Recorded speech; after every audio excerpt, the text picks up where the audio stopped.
Primero hay que ser cortés y correcto, dar la bienvenida a todos, pero no en mis palabras, sino en las de Cecilia Echeverría, que es la vicerrectora académica de la Universidad del Alba. Ahora mismo compartiré pantalla y nos dará ella directamente la bienvenida. Aquí estamos.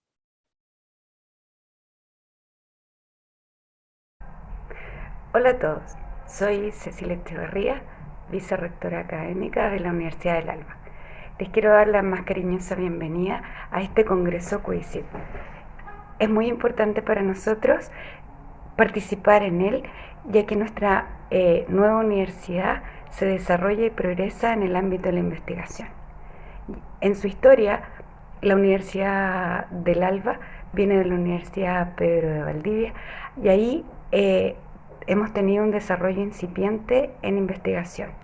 Sin embargo, en esta nueva Universidad del Alba se transforma en un pilar sumamente importante de desarrollo instaurado en el plan de desarrollo de la institución y de la unidad académica. Por lo tanto, esperamos contribuir fuertemente no solamente en este congreso, sino que en el desarrollo de investigación para el país y las regiones donde estamos insertos. Muchas gracias. Pues agradecer a la vicerrectora sus palabras de apoyo y ánimo a la investigación en el mundo hispano. Y bueno, pues de momento no veo a nadie más que quiera entrar, con lo cual creo que estamos todos los que tenemos que estar y voy a empezar. Bueno, pues ya estamos, como digo, preparados para la vida moderna, ya estamos dando el pistoletazo de salida, como si fuera una carrera de obstáculos, que muchas veces lo es en un congreso, con las mesas hoy de innovación, de investigación y el panel 1. Voy a ir dando la palabra, según el orden que hemos establecido, tenéis el programa todos, a Maribel Maya Carrillo y Silvana Miceli, que una es de Ecuador y la otra Argentina, que nos van a comentar sus ponencias. Y lo que pido siempre es, tenéis 12 minutos, si os paséis a 13 no os voy a perseguir, pero por favor ajustémonos para que no se nos vaya muy en largo. Podéis compartir pantalla, por supuesto. Y lo que os pido primero es unas frases, vamos, cortas, diciendo quiénes sois. Bueno, pues yo hablo de Maribel Maya, pues vengo de tal universidad, tal, no sé qué, y trabajamos mucho el tema de factores organizacionales, por ejemplo, pues ir con su ponencia. Pues perfecto, pues muchas gracias Maribel, y ya empieza a hablar, ¿de acuerdo? Y sobre todo también de los coautores, de haberlos. Pues nada más, Maribel, como le decía aquel papa al que quería todo el mundo, totus tus.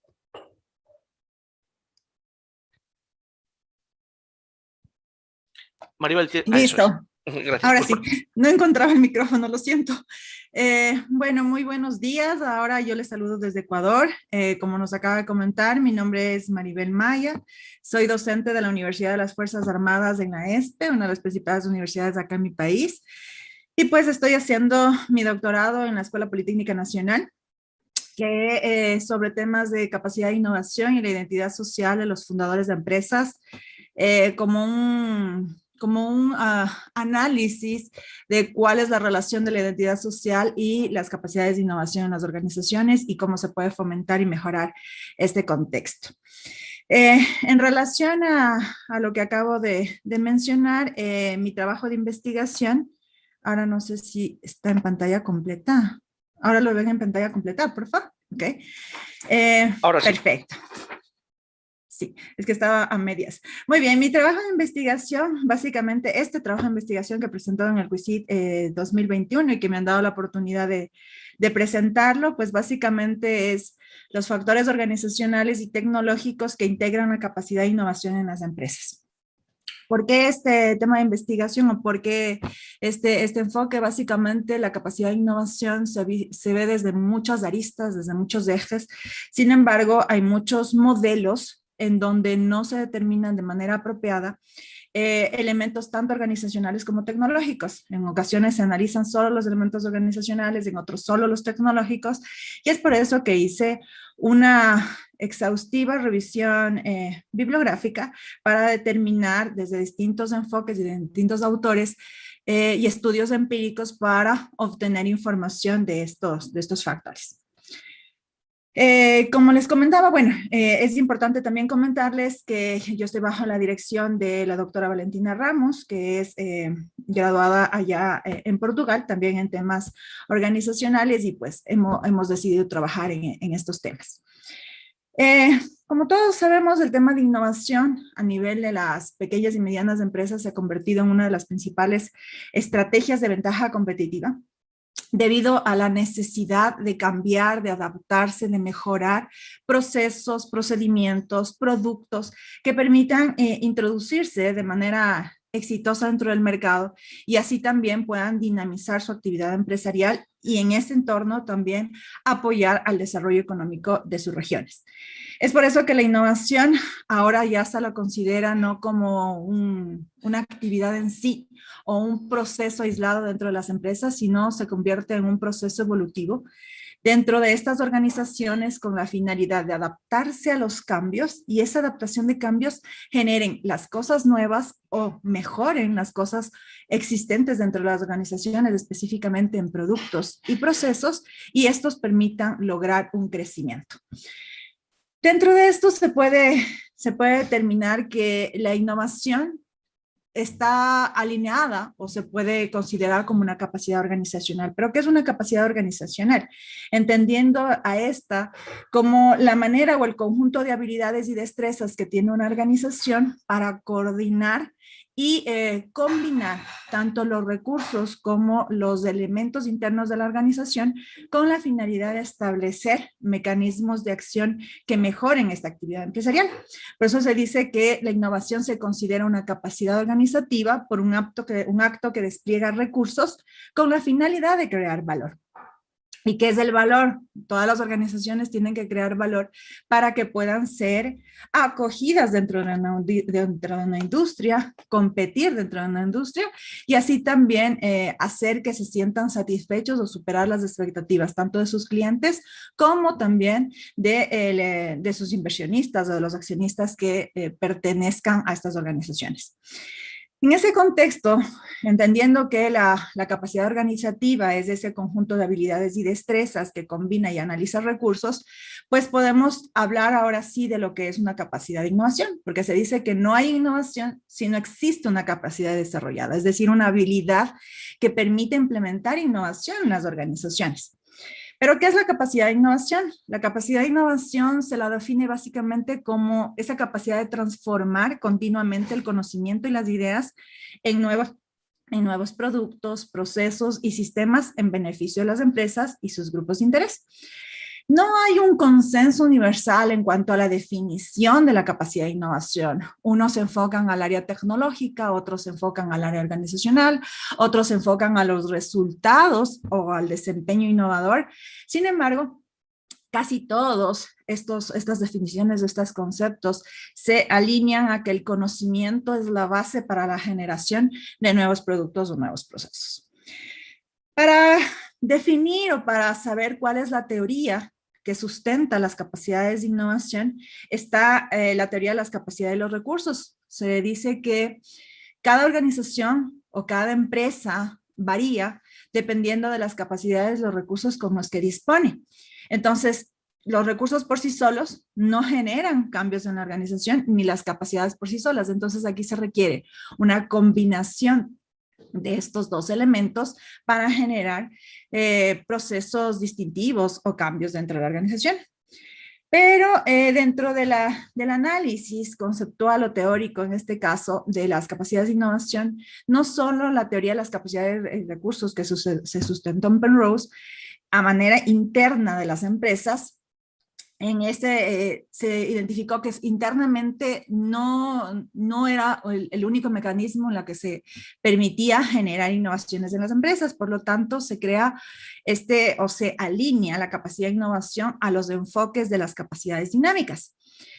Se dice que la capacidad dinámica básicamente es organizar, integrar, alinear o reconfigurar los procesos internos y las competencias externas. Aquí es donde ya comienza a delimitarse las competencias externas o el conocimiento externo para adaptar a las organizaciones a entornos cambiantes.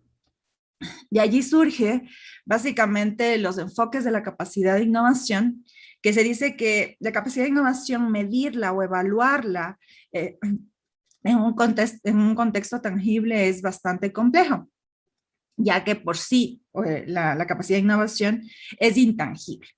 Su evaluación va a depender de la integración de varias dimensiones. Como lo comenté al inicio, por eso era nuestro interés de investigación, de definir cuáles son los factores o que influyen o que permiten evaluar o que permiten analizar estas capacidades. Analizando varios, o dentro de la metodología, cuando hicimos la revisión bibliográfica en bases de datos, Scopus, Web of Science, etcétera, fuimos extrayendo los artículos que tenían mayor relación o que analizaban la capacidad de innovación en distintos contextos, y pues se analizan dos ejes o dos aristas importantes: los determinantes de la capacidad de innovación y las consecuencias de la capacidad de innovación. Dentro de los determinantes se puede hablar que es un proceso integral dentro de las organizaciones que están influidas tanto por factores organizacionales como, por ejemplo, la cultura, el liderazgo, la estructura organizacional, las relaciones externas, entre otros. Y los factores tecnológicos desde el punto de vista de las capacidades tecnológicas, del análisis, identificación, absorción, implementación y explotación de ese conocimiento para aplicarlo hacia la innovación. El otro enfoque es el tema de las consecuencias de la capacidad de innovación. Si nosotros esto lo relacionamos, está muy alineado a que esta consecuencia se mide a través de los resultados de innovación. Y los resultados de innovación es básicamente la implementación, ya sea de nuevos procesos o de nuevos productos dentro de la industria. Por eso se habla de los resultados de innovación en productos y servicios y la innovación en procesos. Y a este resultado se lo denomina el que innovar. Cuando nosotros analizamos para comprender cuáles eran los enfoques de cada uno de los autores que habla sobre capacidades de innovación y cómo lo analizan, cómo lo miden o cómo lo evalúan, la capacidad de innovación lo sacamos o lo desagregamos en tres elementos claves. Y aquí, pues, junto a cada uno de estos elementos claves o estas definiciones de la capacidad de innovación están los autores que hablan sobre ese contexto. El primero, se dice que la capacidad de innovación está relacionada a transformar el conocimiento y la tecnología en elementos distintivos dentro de la organización. Uno de lo que sí hay un consenso bastante integral es de que la tecnología y el conocimiento son la base fundamental para implementar procesos de innovación dentro de las empresas. Desde otro contexto se habla de que la capacidad de innovación se convierte en un activo o en un recurso tangible e intangible para poder gestionar los procesos innovadores en las organizaciones. En otro enfoque se habla de que la capacidad de innovación es la capacidad organizacional, como yo lo había comentado, que es las habilidades y las destrezas para administrar los recursos tanto internos como externos para aplicarlos en la actividad en sí. Hay un enfoque nuevo, estos dos últimos enfoques son bastante interesantes, que se habla de que la capacidad de innovación es el potencial de innovación, es decir, que las empresas tienen ciertos elementos al interior que les puede ayudar a generar innovación, que muchas veces no es las empresas innovadoras solo son las que crean o desarrollan resultados de innovación, sino que tienen entornos favorables para hacerlo y construyendo, midiendo este potencial de innovación o identificando este potencial de innovación, pueden crear resultados bastante interesantes. Un enfoque también de algunos autores es el tema de que la capacidad de innovación se ha convertido en un aprendizaje organizacional desde el punto de vista de cómo el talento humano maneja la experiencia, el conocimiento, sus destrezas y sus habilidades para compartir dentro de la organización todos esos elementos de manera individual y luego convertir en un conocimiento colectivo. Y pues lo señalé por fuera porque el tema de los resultados y el desempeño básicamente es la segunda arista, como lo había comentado anteriormente, entre las consecuencias y los determinantes. Estas serían las consecuencias, es decir, se hacen actividades de innovación o se generan actividades de innovación para crear resultados y analizar el desempeño innovador. Normalmente estos resultados siempre se miden o se evalúan por la introducción o de nuevos productos o mejorados productos o la introducción de nuevos procesos o mejorados procesos organizacionales, ya sea a nivel financiero, mercadológico, entre otros. Ahora, una vez que identificamos dentro de esta investigación cuáles eran las aristas que analizaban la capacidad de innovación, fuimos identificando en distintas investigaciones cuáles son los factores para evaluar o para medir, o cuáles son los factores que integran en sí la capacidad de innovación. Y se extrajo 4 elementos claves, que era la integración de capacidades, porque algunos autores se dice que para poder evaluar la capacidad de innovación debemos considerar otras capacidades organizacionales, entre ellas capacidad de investigación y desarrollo, capacidad de mercado, capacidad de producción, capacidad de direccionamiento estratégico, entre otros. En otro contexto, se habla de que la capacidad de innovación tiene elementos internos en la organización, es decir, para poder evaluar la capacidad de innovación debemos determinar cuál es el nivel de liderazgo de la alta gerencia, cómo está la cultura de innovación, cuáles son la flexibilidad en la estructura organizacional, etc. También se analiza a través de factores internos y externos que influyen en la capacidad de innovación. Los factores internos, aparte de los que acaban de mencionar, del tema del direccionamiento organizacional, también se considera el tema de los recursos con los que disponen las organizaciones, las competencias con las que cuentan las organizaciones y a nivel externo el entorno en el que se desenvuelven a nivel político, económico y de sistemas o de ecosistemas de innovación y emprendimiento para generar procesos de innovación. Y finalmente, se hace un análisis bastante interesante en algunas investigaciones sobre las barreras que inhiben la innovación o los elementos que facilitan la innovación. Entonces yo aquí hice una síntesis súper rapidita de cuáles son los principales autores que hablan de que la capacidad de innovación es una integración de capacidades. Uno de los autores más reconocidos en las investigaciones analiza evalúa esta capacidad de innovación a partir de 7 tipos de capacidades. La de investigación y desarrollo, la de comercialización, la de fabricación, la de aprendizaje organizacional, la capacidad organizativa, la de explotación de recursos y la capacidad estratégica. En otro enfoque, por ejemplo, aquí se habla de la capacidad para desarrollar los nuevos productos, para aplicar tecnologías, para adoptar tecnologías y para responder a las tecnologías de los competidores. Y finalmente uno más actual, tomando como base algunas de los enfoques anteriores, se habla de las capacidades para la innovación central y las capacidades para la adopción de la tecnología, de acuerdo a Martínez y Tamayo. En el otro contexto de los elementos internos podemos ver, creo que es de los más conocidos, Lawson y Sampson, sobre los elementos organizacionales o los elementos internos que influyen para evaluar la capacidad de innovación, desde la visión, la estrategia, la cultura, la gestión tecnológica, entre otros. Y así también autores como Teed, Adams, van considerando elementos internos. Por ejemplo, en el enfoque de Adams es bastante relevante rescatar que aquí ya se involucra la gestión de varios elementos dentro de la organización para medir las capacidades de innovación, entre ellas la gestión del conocimiento, la gestión de proyectos, las habilidades externas, entre otros. Otros autores empiezan ya a considerar el liderazgo, la organización, la apertura a la creatividad, la generación de ideas, las estructuras organizacionales, el tema de la capacidad de innovación individual. Por ejemplo, Palen habla y nos dice que la capacidad de innovación requiere de una capacidad individual de los empleados o de los integrantes de una empresa y que esa capacidad se contamina hacia toda la organización para generar procesos de innovación. Dentro de los factores internos y externos, por ejemplo, hay un estudio de Romig y que nos dice que los factores internos para evaluar las capacidades de innovación está el tema del historial de profesional de los gerentes, la influencia y conocimiento y la experiencia de ellos, las habilidades del personal y los esfuerzos internos para mejorar la tecnología.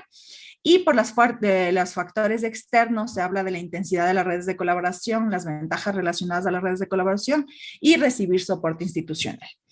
En cuanto al tema de los facilitadores o barreras de la innovación, entre los facilitadores se dice que es el liderazgo de la alta dirección, las redes externas, y en cambio las barreras de la innovación, al menos en temas de pymes, es la rigidez organizacional y la insuficiencia de recursos para implementar procesos de innovación.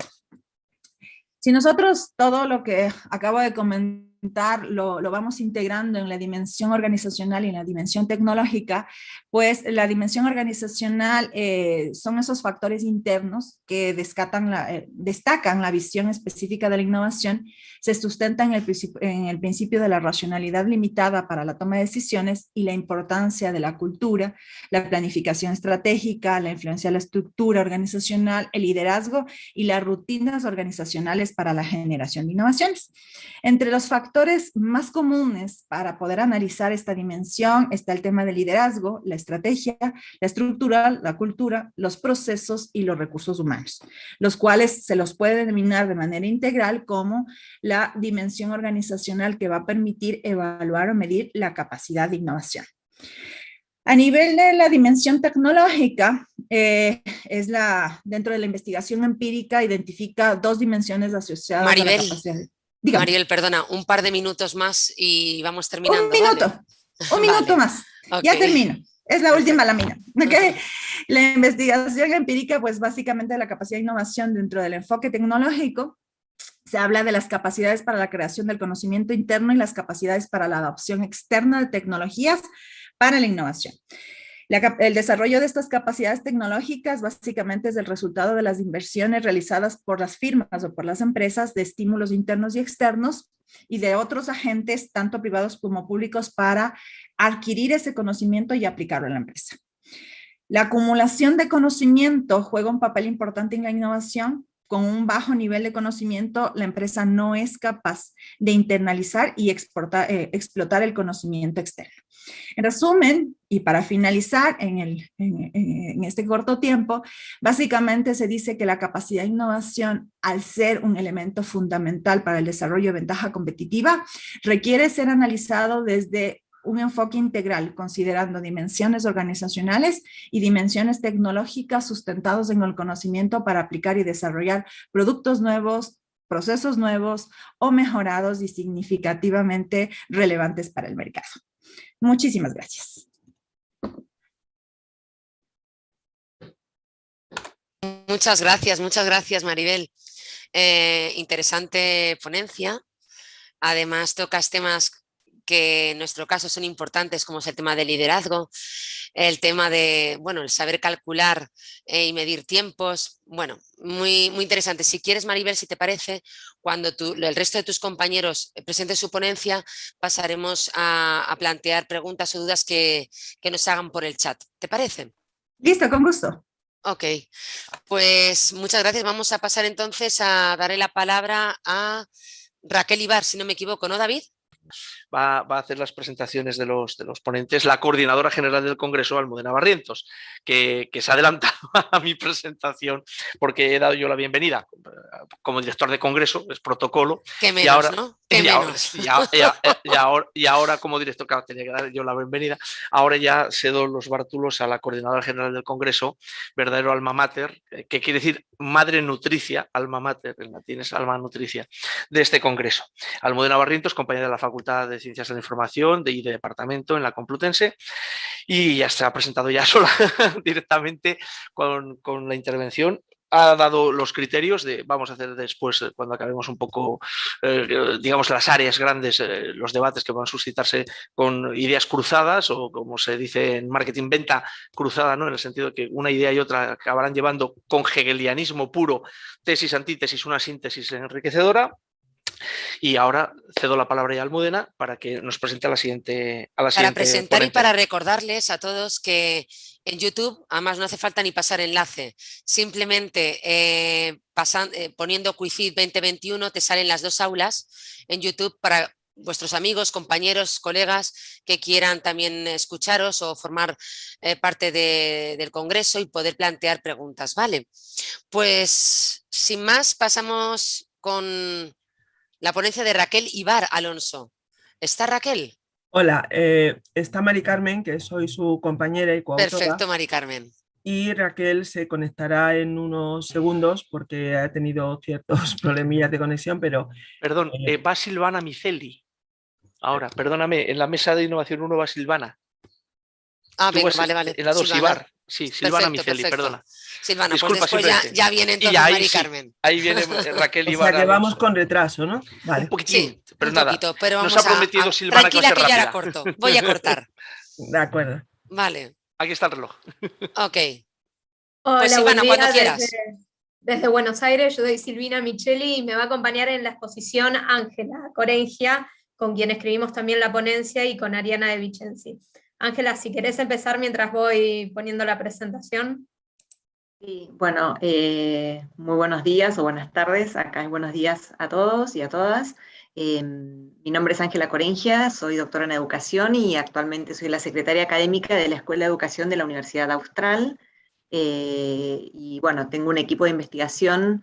Hemos investigado temas de impactos de políticas de evaluación y acreditación en las universidades, y ahora es un gran proyecto de investigación que está analizando el impacto del COVID en las distintas funciones de la universidad, no solo en la de gobernabilidad, que es la que vamos a presentar ahora, sino también con otros tesistas, el impacto del COVID en la función de docencia, en la función de investigación y en la función de extensión de la universidad.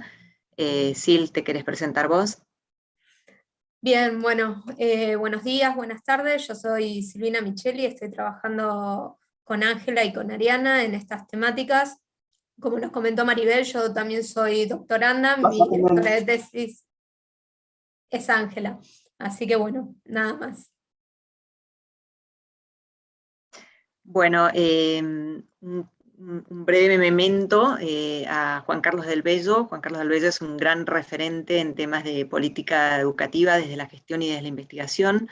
Era parte de esta investigación, además de haber sido director de mi tesis y bueno, haber formado a muchas personas en Argentina.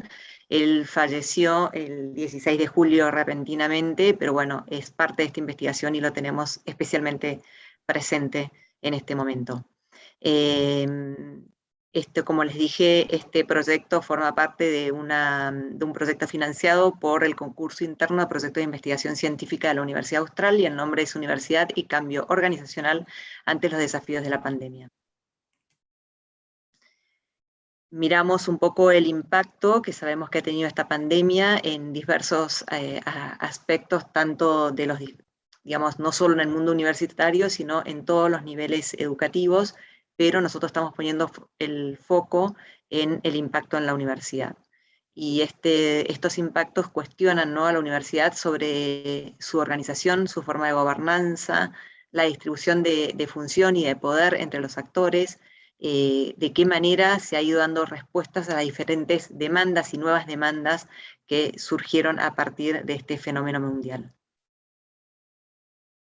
¿Cuál es el objetivo? Es analizar las reacciones de los liderazgos institucionales y posibles cambios en la gobernanza de las universidades como producto de la pandemia en 3 casos de estudios en Argentina durante el año 20 y 2021. Como objetivo específico o objetivos específicos nos propusimos describir cuáles fueron los principales aspectos que se atendieron durante la pandemia, indagar las fortalezas y debilidades que estas universidades tenían antes de afrontar este escenario, y explorar los cambios en la gobernanza de las universidades. La metodología es un estudio de casos desde un enfoque principalmente cualitativo. Los casos buscamos diferentes casos en lo que se refiere a la ubicación geográfica, al tipo de gestión y al tipo de antigüedad de la universidad. Una universidad que es la Universidad Austral, privada y entidad católica, cristiana, católica, fundada en los años 90 y localizada en Buenos Aires. La otra es también privada, pero es de un tamaño menor, ahí el tamaño que también lo hemos tomado en cuenta es más bien pequeña. Es de las consideradas universidades de élite. El caso 2 es una universidad privada, fundada en 1995, pero más una universidad de masa, también localizada en AMBA, pero con subsedes en otras provincias. Y el caso 3 es una universidad pública, cuyo rector era justamente Juan Carlos del Bello, fundada en 2008, con una localización en la Patagonia Argentina. Bueno, yo les voy a comentar un poco cuáles fueron los resultados de esta primera parte de la investigación, en la cual estuvimos entrevistando sobre todo a autoridades centrales de los 3 casos de estudio, rectores, vicerrectores y algunos directores. Y lo que fuimos encontrando es que la principal preocupación, como ya se ve en los papers que se estuvieron publicando sobre la temática, ha sido la continuidad de la operación académica, ¿no? O sea, del proceso de enseñanza-aprendizaje, específicamente esa función.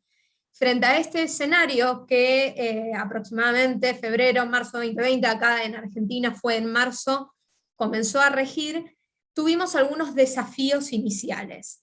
Entre ellos podemos mencionar el desarrollo de infraestructura tecnológica.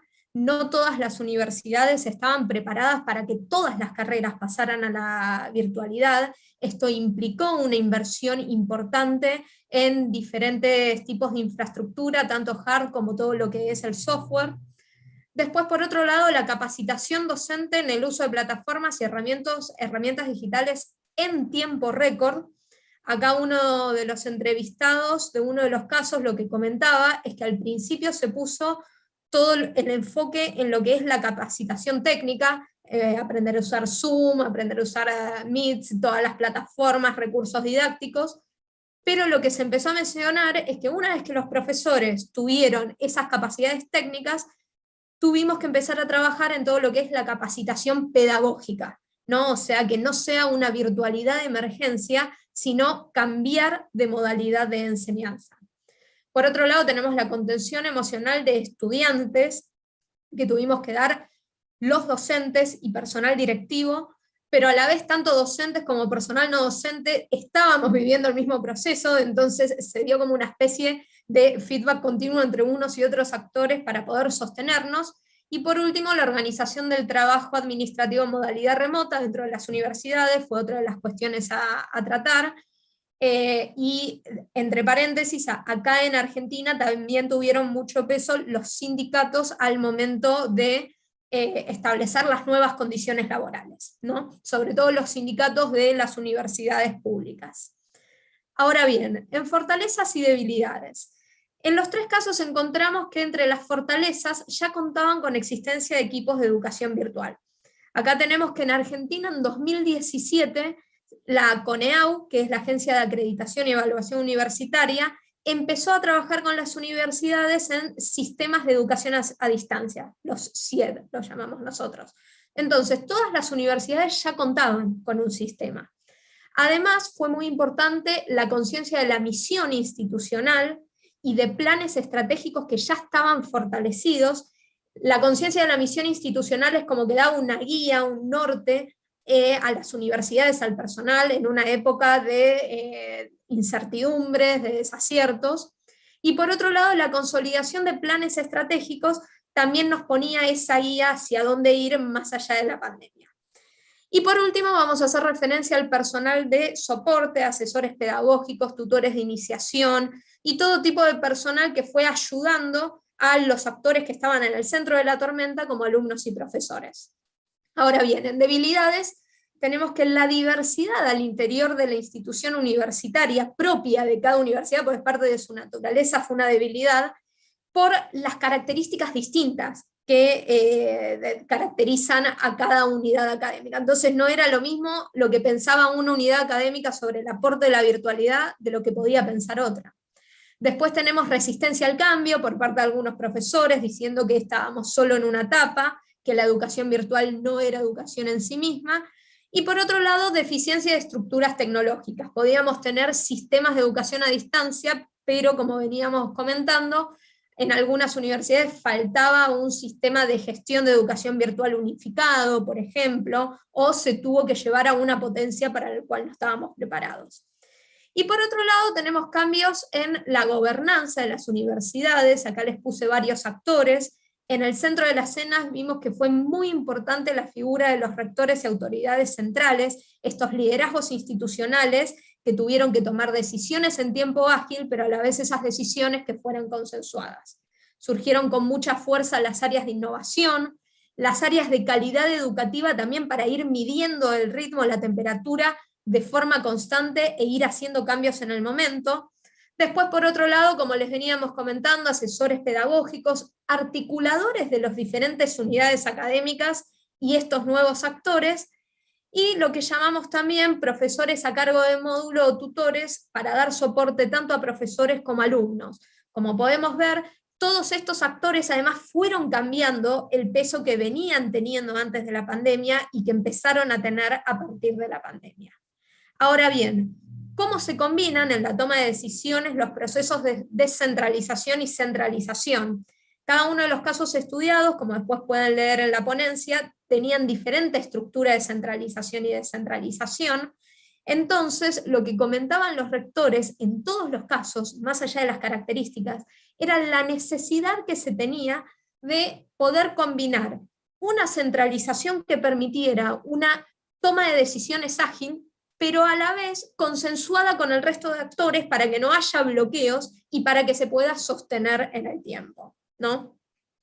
Yendo rápidamente a la discusión del artículo giró en torno a las cualidades propias de la cultura organizacional en la universidad y cómo impactaron en esta crisis.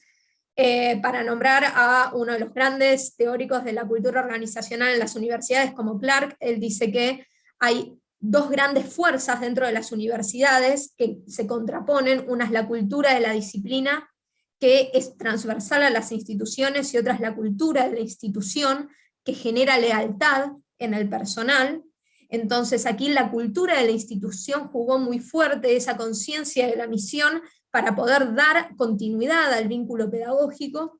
Y después, por otro lado, tenemos una estructura organizacional, que en términos de Mintzberg es una burocracia mecánica, que se va a ir desarmando, ¿no? O sea, la burocracia mecánica, que lo que exponía era que los profesores, siendo la base operativa, tenían un nivel de libertad y decisión que no tenían otros actores, se va borrando. Entonces entran en juego otros actores de los cuales los profesores requieren soporte, ¿no? Ahora bien, Clark, en una de sus últimas obras, en 2011, incluso habla de la necesidad de crear burocracia del cambio. Esto lo hablaba en 2011, tomemos la actualidad de este concepto hoy en día, y de aquí que nos preguntamos entonces cómo hacemos para sostener esta burocracia del cambio. Ya antes de la pandemia se hablaba de la transición en las universidades hacia modelos de gobernanza 4.0. ¿A qué nos referimos con esto? A modelos mucho más horizontales, mucho más abiertos, ágiles, y que puedan tener otra dinámica de relacionamiento con los diferentes actores o sectores. La función de la universidad también estuvo cambiando dentro de la sociedad en sí misma. Entonces, ¿cómo hacer para poder relacionar esta burocracia de cambio que surgió en la pandemia en la transformación en una verdadera gobernanza 4.0 dentro de las universidades, más allá de la pandemia? Las grandes preguntas para terminar que nos quedan en el mundo de las universidades: ¿podrá la universidad combinar su configuración tradicional de burocracia mecánica con una incipiente adocracia? ¿Qué cambios serán necesarios en la cultura organizacional para sostener? Y por último, ¿qué aspectos deberían conservarse? Así que bueno, muchísimas gracias. Estos fueron algunos resultados parciales que tenemos de esta investigación mucho más amplia que estamos llevando a cabo. Muchas gracias, Silvana. Lo que pasa es que, claro, entonces luego cuando lleguemos al punto de preguntas, me gustaría que respondieras a esas dos preguntas que has dejado planteadas al final. ¿No? Sí se puede. Y ahora, muchas gracias, muchas gracias a ti, Ángela, por este trabajo. Y yo también he tomado nota en mi móvil de algunas preguntas que tengo que hacerte luego, pero más tarde. ¡Qué miedo! Pues entonces, sin más preámbulos, pasamos ahora sí a Mari Carmen Escribano. Sí, hola, buenas tardes. Gracias, Mari Carmen. Ya está mi compañera Raquel también conectada. Y vamos a hacer la presentación a medias. Hay que compartir pantalla, ¿verdad? Sí, por favor. Vale, bueno, pues entonces comparto la pantalla y empiezo con vosotros.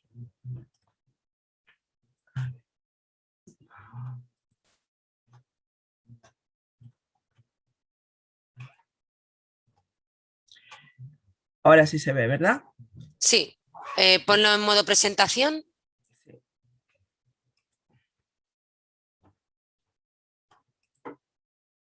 ¿Ahora? No sé por qué sale así. No, es que... No. Tienes que dar la presentación completa. Me parece que no. Es Ese que, claro, botón puede ser, nosotros sí. no podemos... Dale ahí, a lo mejor es ese. Es que tendrías que darle abajo a la derecha. Tiene que aparecerte, sí.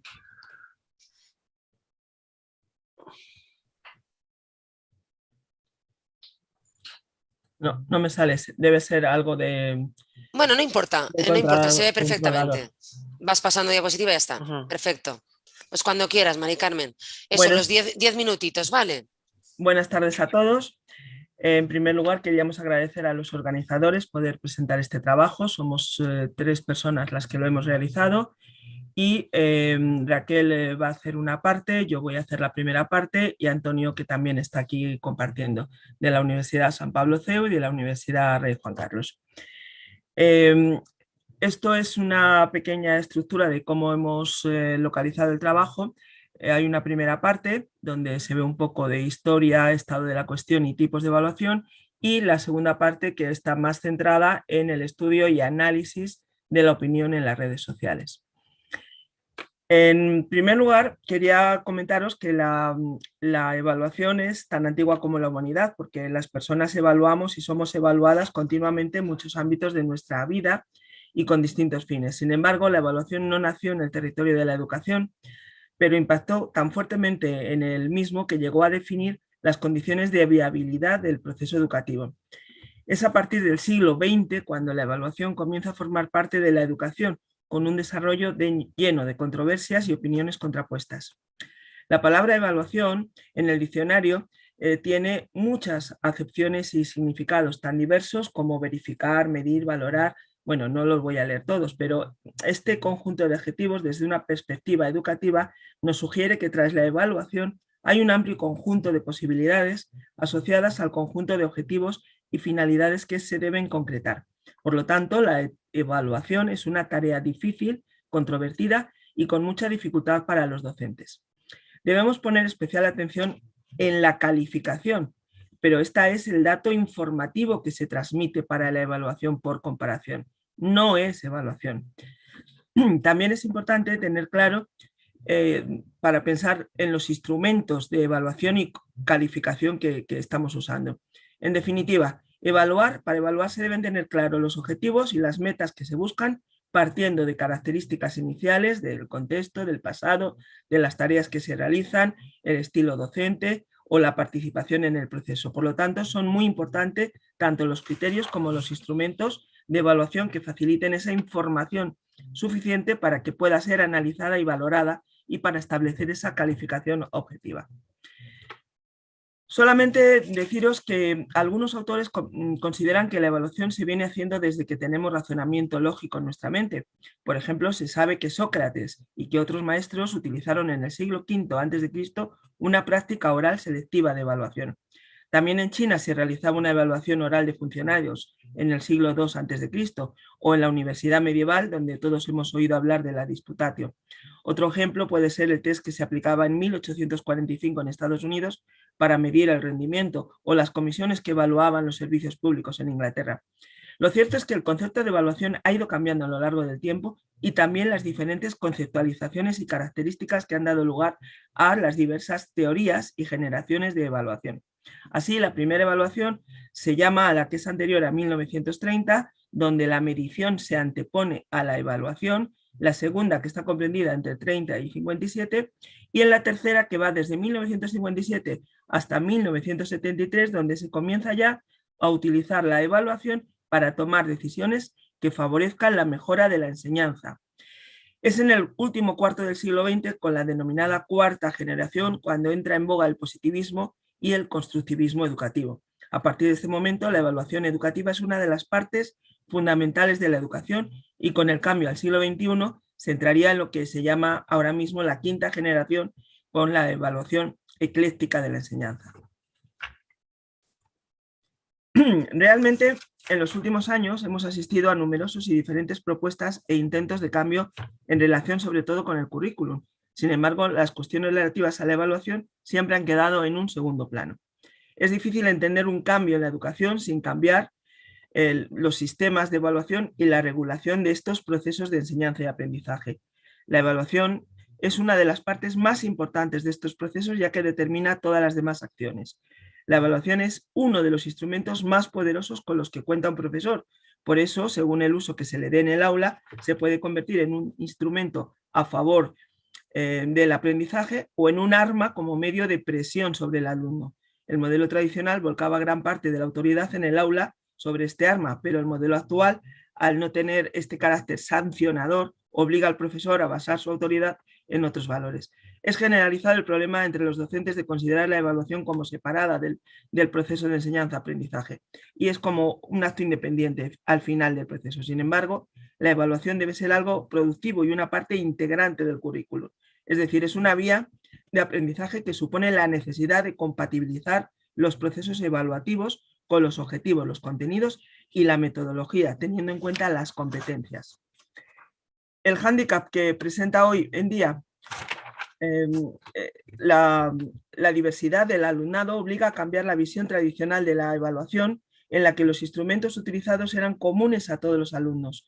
La nueva visión más moderna apuesta por creación de instrumentos de evaluación individualizados, donde se pueda establecer una comparativa de los resultados del alumno consigo mismo y no solo con el resto del grupo, es decir, intentando ver la evolución del alumno durante el proceso de enseñanza-aprendizaje.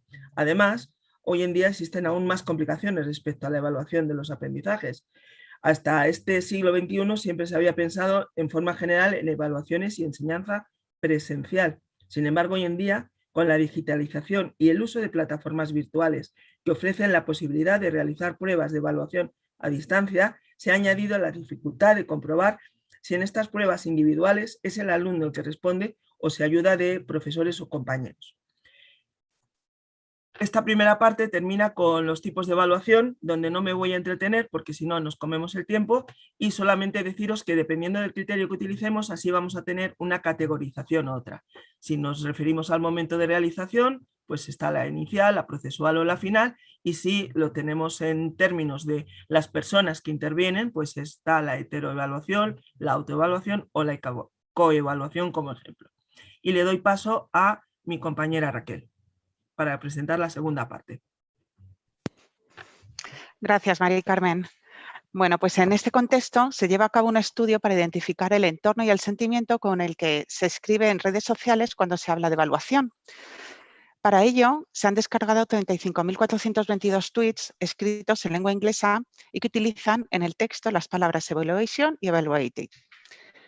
La metodología utilizada en esta investigación desarrolla tres aspectos de la minería de textos. En primer lugar, se aplican técnicas estadísticas para analizar grandes cantidades de texto y obtener información resumida de las opiniones vertidas en Twitter.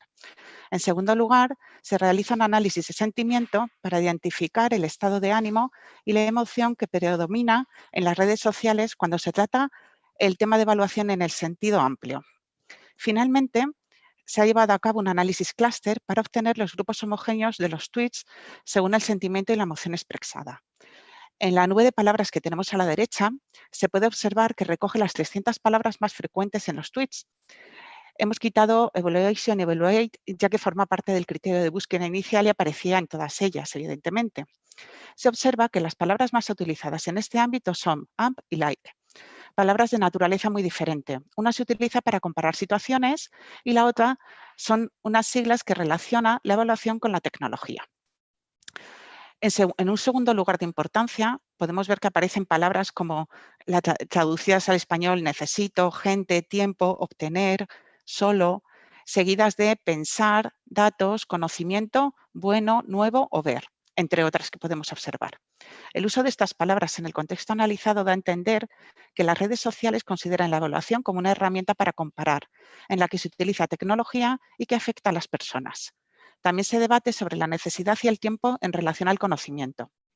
No obstante, el análisis simplificado de la nube de palabras puede llevar a error de interpretación y por ello continuamos el análisis para establecer el sentimiento que se asocia a cada tweet y posteriormente identificar diferentes grupos de tweets según el perfil de sentimiento y emoción que han sido asignados.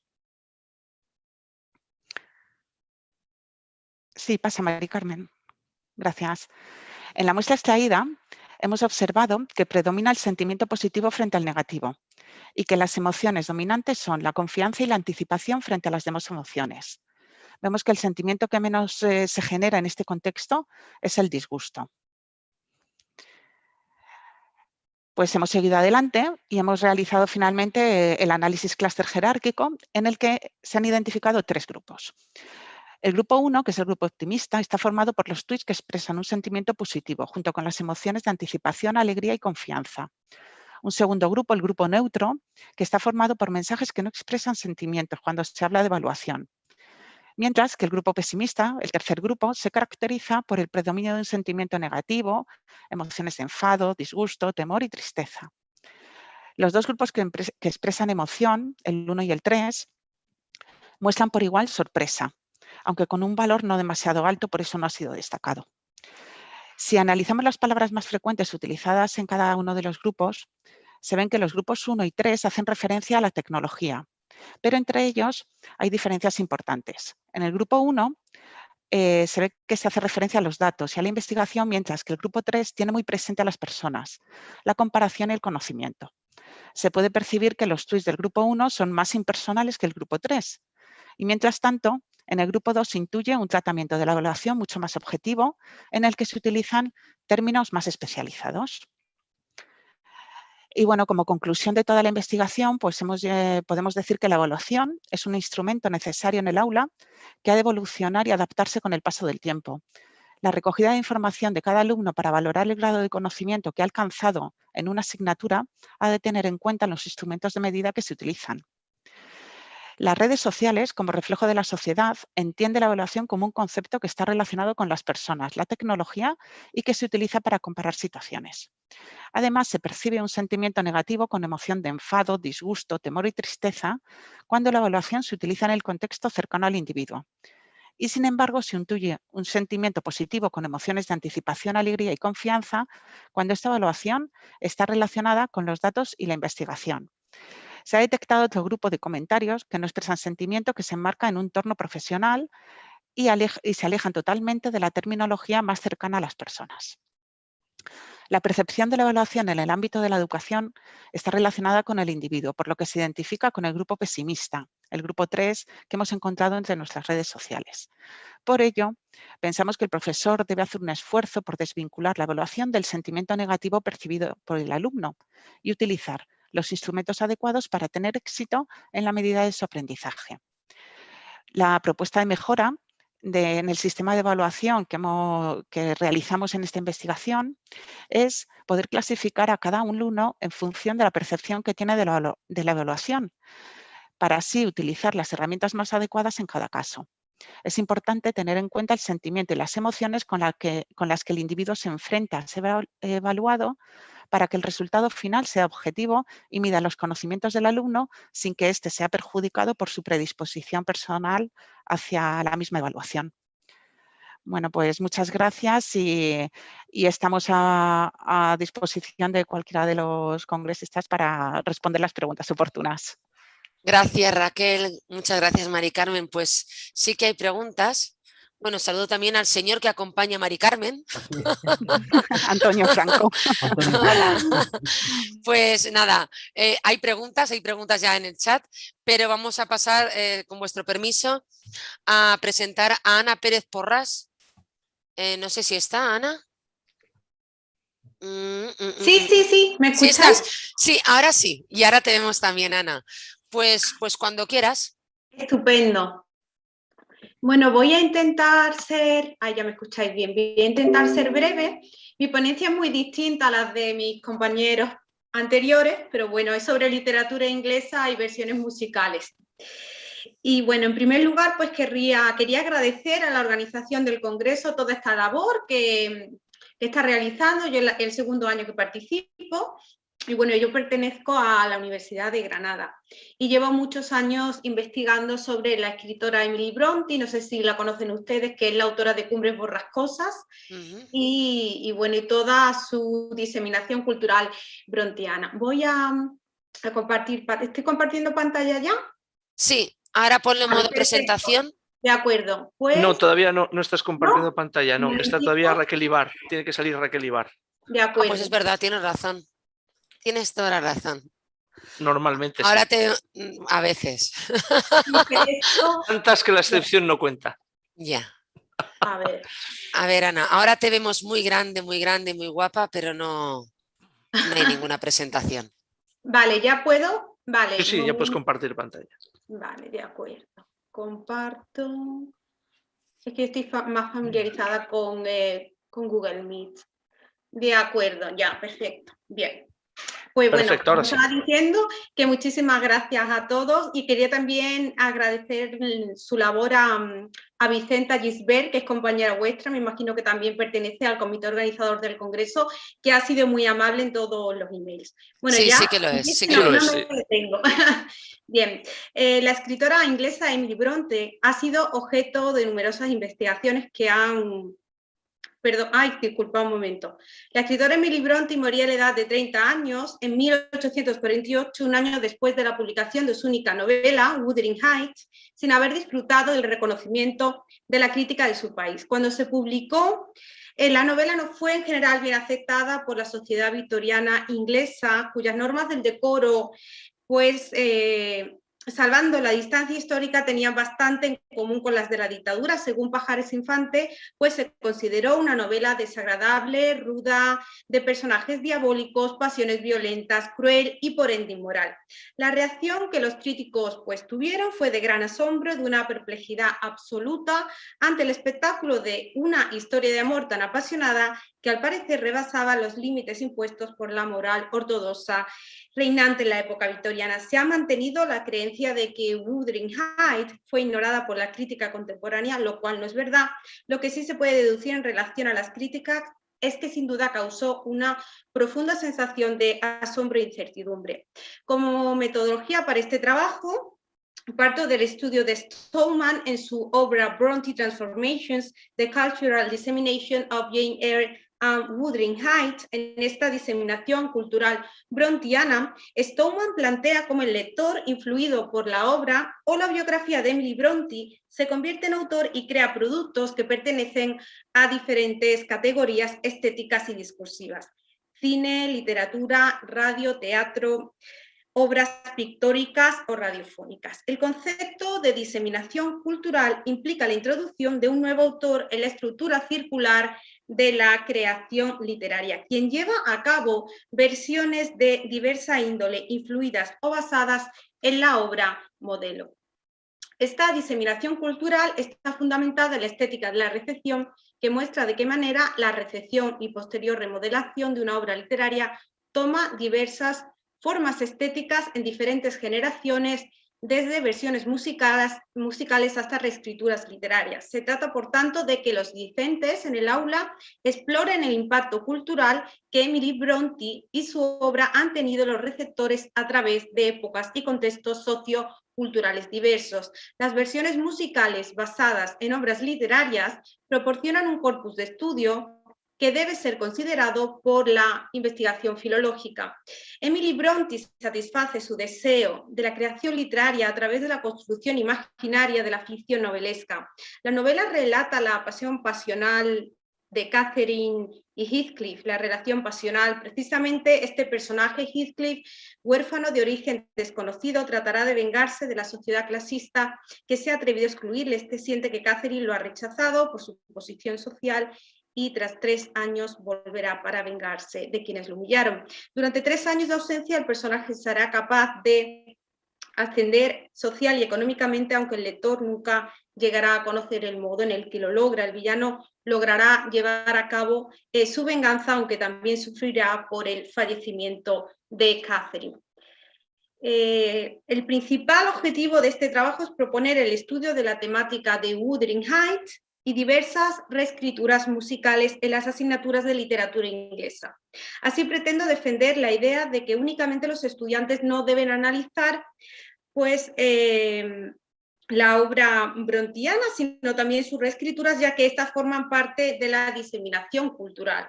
Las versiones musicales basadas en obras literarias proporcionan un corpus de estudio que debe ser considerado por la investigación filológica, y es mi intención introducir brevemente las posibilidades investigadoras del campo de la adaptación musical de obras literarias en lengua inglesa y considerarlo como un futuro proyecto docente comparativo de ambos discursos, el literario y el musical.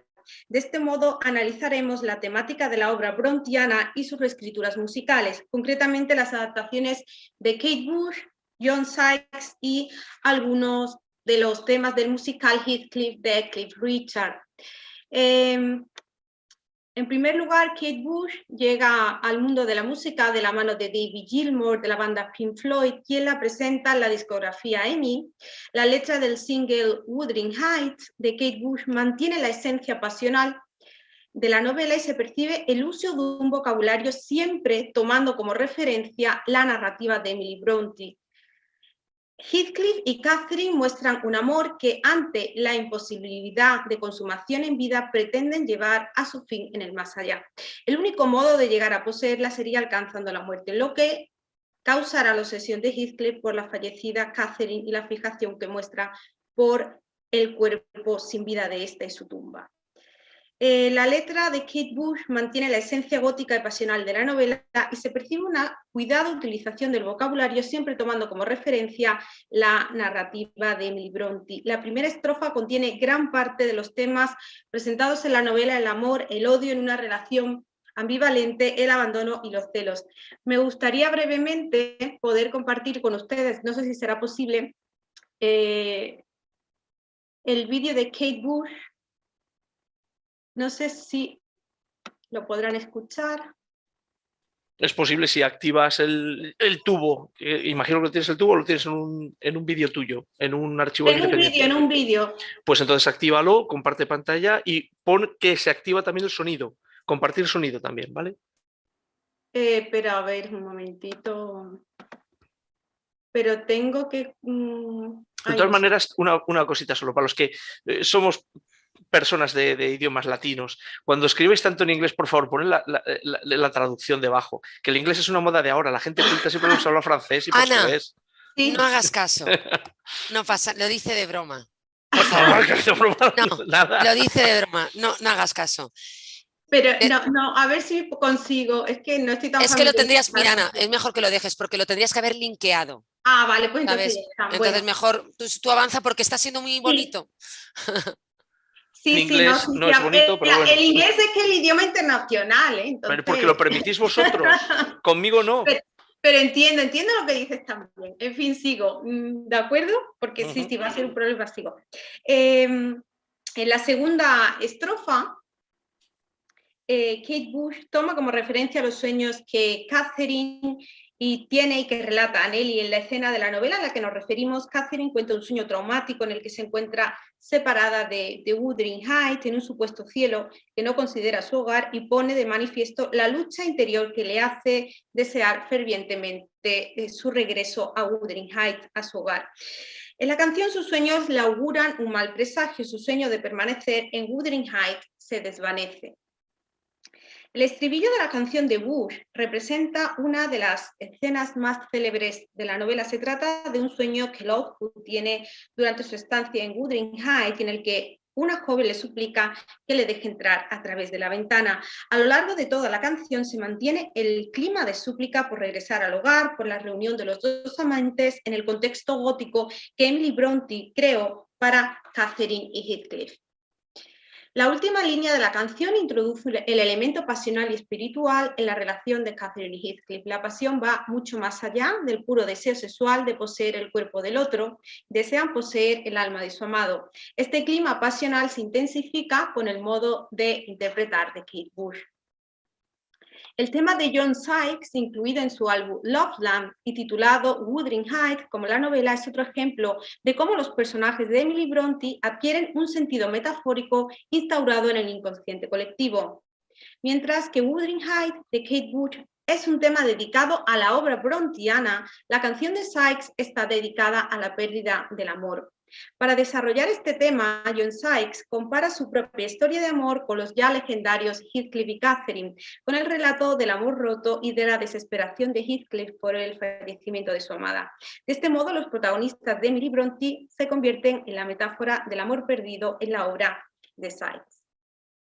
Las versiones del musical de Cliff Richard también están disponibles en YouTube y entre algunos de los temas podemos destacar A Misunderstood Man, Sleep of the Good, Gypsy Bundle, Have to Be, When You Thought of Me, Dream Tomorrow, I Do Not Love You, Isabella, Choosing When It's Too Late, Mark with Death, Be With Me Always. La música fue compuesta por Tim Rice y John Farrar y contó con la colaboración de la actriz Olivia Newton-John en la interpretación del tema Have to Be. La primera composición musical seleccionada, Gypsy Bundle, nos remite a la llegada de Heathcliff a la familia Earnshaw. Nelly, la narradora, cuenta la historia de sus primeros años en Wuthering Heights, haciendo referencia al periodo de infancia de Catherine y su hermano Hindley. Mr. Earnshaw, el padre de Catherine, hizo un viaje a Liverpool y regresó a casa con un huérfano al que bautizaron como Heathcliff. En esta primera etapa, este niño desamparado sufre una degradación personal que consiste en una constante humillación, tanto verbal como física. En el tema musical también se observa la descripción de un ser andrajoso y sucio. En la última composición seleccionada, Be With Me Always, Heathcliff, al igual que ocurre en el capítulo 16 de la novela, se enfrenta al fallecimiento de Catherine. Este le provoca un mayor estado de obsesión por la joven. Heathcliff invoca al fantasma de Catherine, aunque su esfuerzo es en vano. Esta llamada al espíritu de Catherine constituye uno de los fragmentos más notables de la novela, en el que le suplica al fantasma de su amada que no descanse mientras viva. Este maldice a Catherine por el dolor que le ha causado y le ruega a su espíritu que le persiga durante toda su vida. Catherine puede tomar cualquier forma, incluso volverlo loco, siempre que permanezca junto a él. El villano cree que los fantasmas vagan por el mundo y le suplica al espectro de Catherine que le persiga. Además de invocar al fantasma, su obsesión le lleva a ver a Catherine en todas partes y es consciente de su delirio. En este trabajo he pretendido demostrar el impacto cultural que Emily Brontë y su única novela han tenido en los receptores a través de épocas y contextos socioculturales diversos. Indiscutiblemente, tanto las reescrituras, secuelas o adaptaciones musicales han contribuido a difundir el legado de Emily Brontë, presentándolo al receptor desde perspectivas diferentes. Así he explorado cómo las diferentes generaciones han entendido a Emily Brontë y a Wuthering Heights de diferente modo y han querido reproducir su propia versión, y tal como explica la estética de la recepción de forma subjetiva, dando significado al texto modelo. A partir de esta consideración he presentado diversas versiones musicales que han considerado el pop como un medio discursivo expresivo capaz de representar su Wuthering Heights particular, o nuevas versiones literarias cuyo cometido es continuar el relato creado por Emily o presentar una perspectiva diferente y personal de la misma historia.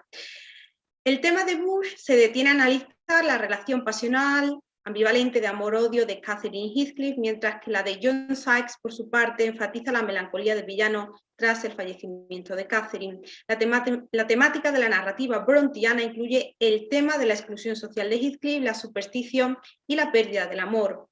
Bush, en su versión, enfatiza el mundo de lo fantasmagórico, mientras que Sykes rememora la melancolía de Heathcliff. El tema Gypsy Bundle del musical de Cliff Richard describe la historia del huérfano y su llegada a Wuthering Heights, retratando la historia de Heathcliff, un niño rechazado. Finalmente, la composición musical Be With Me Always claramente describe la agonía que sufre Heathcliff tras el fallecimiento de Catherine. Considero indispensable que la diseminación cultural, en particular las reescrituras musicales, formen parte del estudio de Emily Brontë, ya que contribuyen a perpetuar su legado y por supuesto creo que es un gran proyecto que se podría llevar a cabo en el aula. Eso es todo, muchísimas gracias por su atención. Muchas gracias Ana. He puesto en el chat la letra en español, la he buscado y la tenéis ahí en español. Ay, qué gracia. Así lo entendemos todos. Sí. Es que claro, sí, te entiendo, que es algo muy literario, y además, claro, de filología inglesa. Si es que... Sí, es que no estabas es hablando. para filólogos, mi ponencia es para filólogos ingleses total.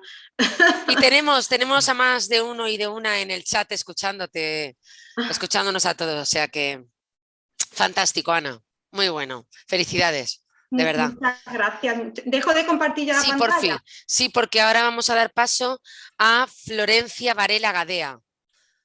¿Estás por ahí, Florencia? Hola, sí, ¿qué tal? Hola, Hola a Florencia. todos. Pues cuando tú quieras, si puedas.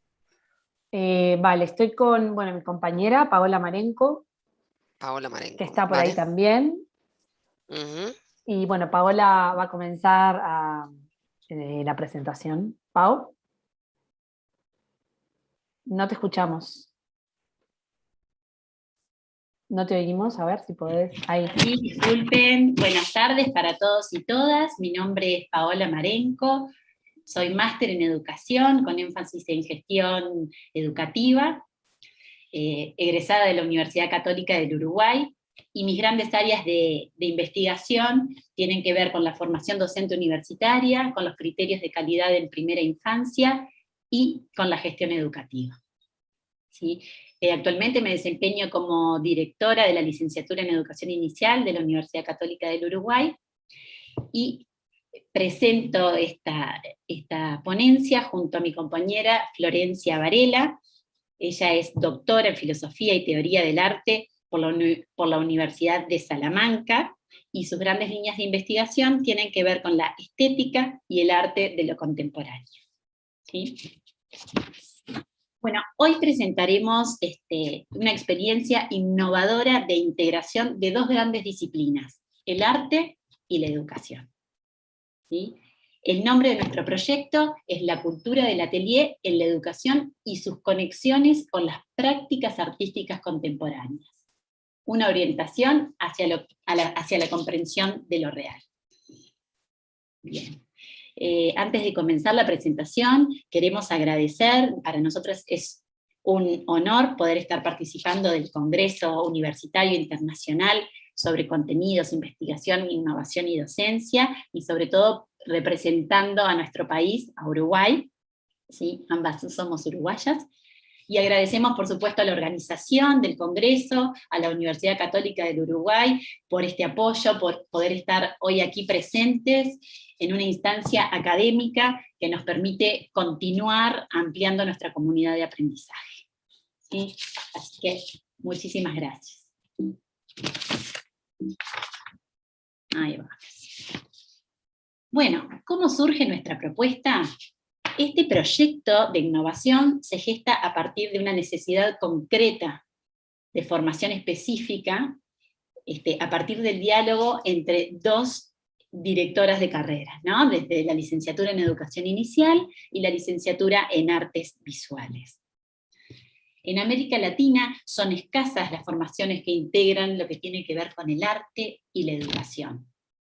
Este proyecto busca nutrir a los docentes conformando una visión pedagógica holística. No me la deja pasar, ahí va, disculpe. Bien, nos hacíamos la pregunta, ¿no? Para abordar este trabajo, como base de las propuestas pedagógicas, utilizábamos lo que tiene que ver con las propuestas pedagógicas activas, las pedagogías activas. Y una de las preguntas que nos hacíamos es, ¿qué importancia tiene el arte en la infancia? Bueno, por esto es que tomamos las pedagogías activas, ya que la práctica artística tiene un lugar central en estas pedagogías.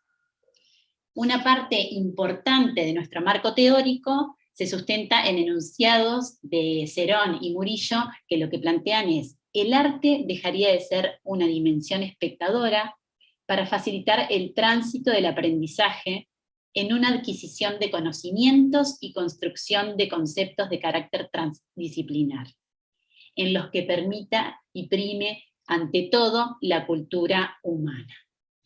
¿Sí? En ese sentido, Pau, sí,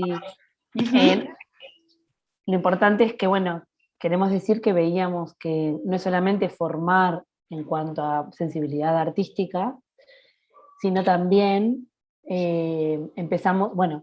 concebimos que hay recursos, estrategias estéticas relacionadas y conceptos teóricos que fundamentan determinadas prácticas artísticas que podían aportar mucho también a lo que es el aprendizaje de contenidos, pero también el aprendizaje de otras cosas, ¿no? De competencias y bueno, y sobre todo de el aprendizaje humano.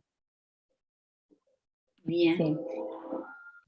A partir de esta experiencia y de la revisión de la literatura, nos propusimos dos grandes objetivos, ¿sí? Todo lo que tiene que ver con evidenciar, registrar y sistematizar estos aspectos de las prácticas, ¿sí? Que surgen de esta transversalidad de las dos disciplinas, del arte y de la educación. También poder reflexionar sobre la teoría estética, la teoría del arte y sobre algunos conceptos de las prácticas artísticas en la aplicación de estas prácticas pedagógicas. ¿Bien?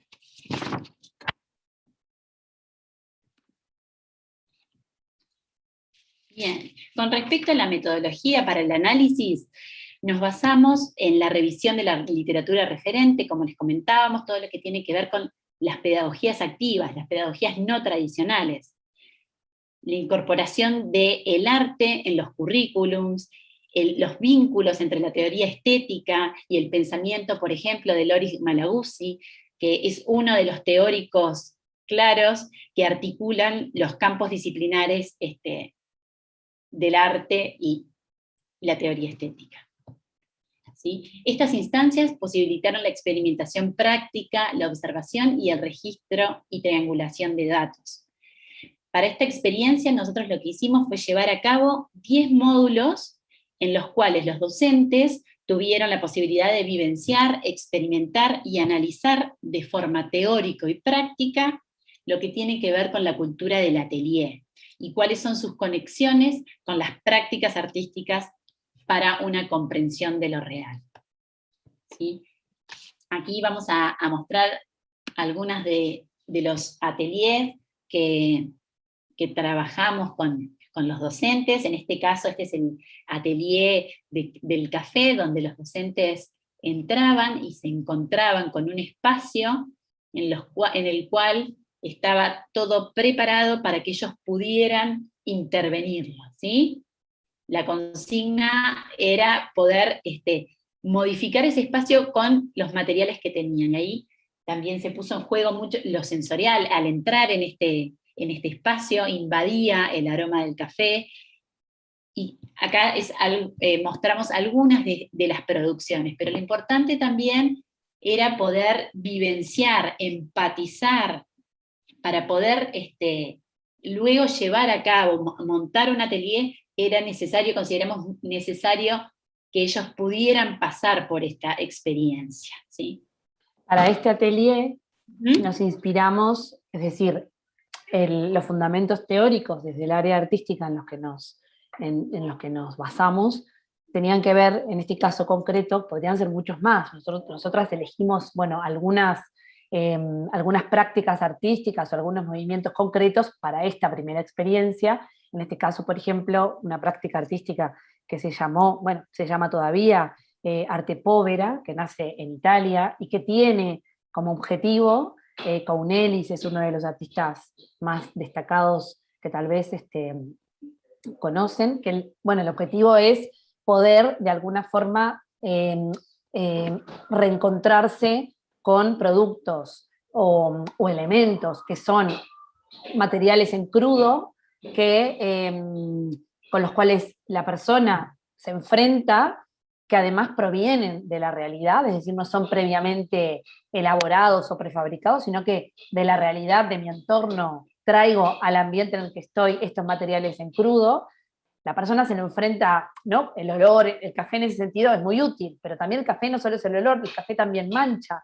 Entonces, el periódico, que es un elemento de la vida cotidiana, de alguna manera la idea era, con estos materiales, resemantizarlos, ¿no? Que pierdan ese sentido que para nosotros tiene y que está naturalizado, y poder reencontrarse con ese material crudo y ver que también hay algo cultural que se puede desmontar o que se puede deconstruir que entonces con lo cual preparo otras cosas. Esto es importante porque en este caso concretamente, y aquí viene el tema de, bueno, de lo que es la percepción de la realidad, el niño cuando sale del aula, o el niño o el adolescente o cualquiera, pero bueno, el niño y el adolescente más, que están como formándose, la realidad es la realidad, o sea, nosotros dentro del aula podemos plantearles un mundo, ¿no?, de conceptos y de cuestiones muy interesantes y muy productivas y procesos y competencias, pero después el niño o el joven sale y tiene que también poder leer esa realidad, y también de forma cruda,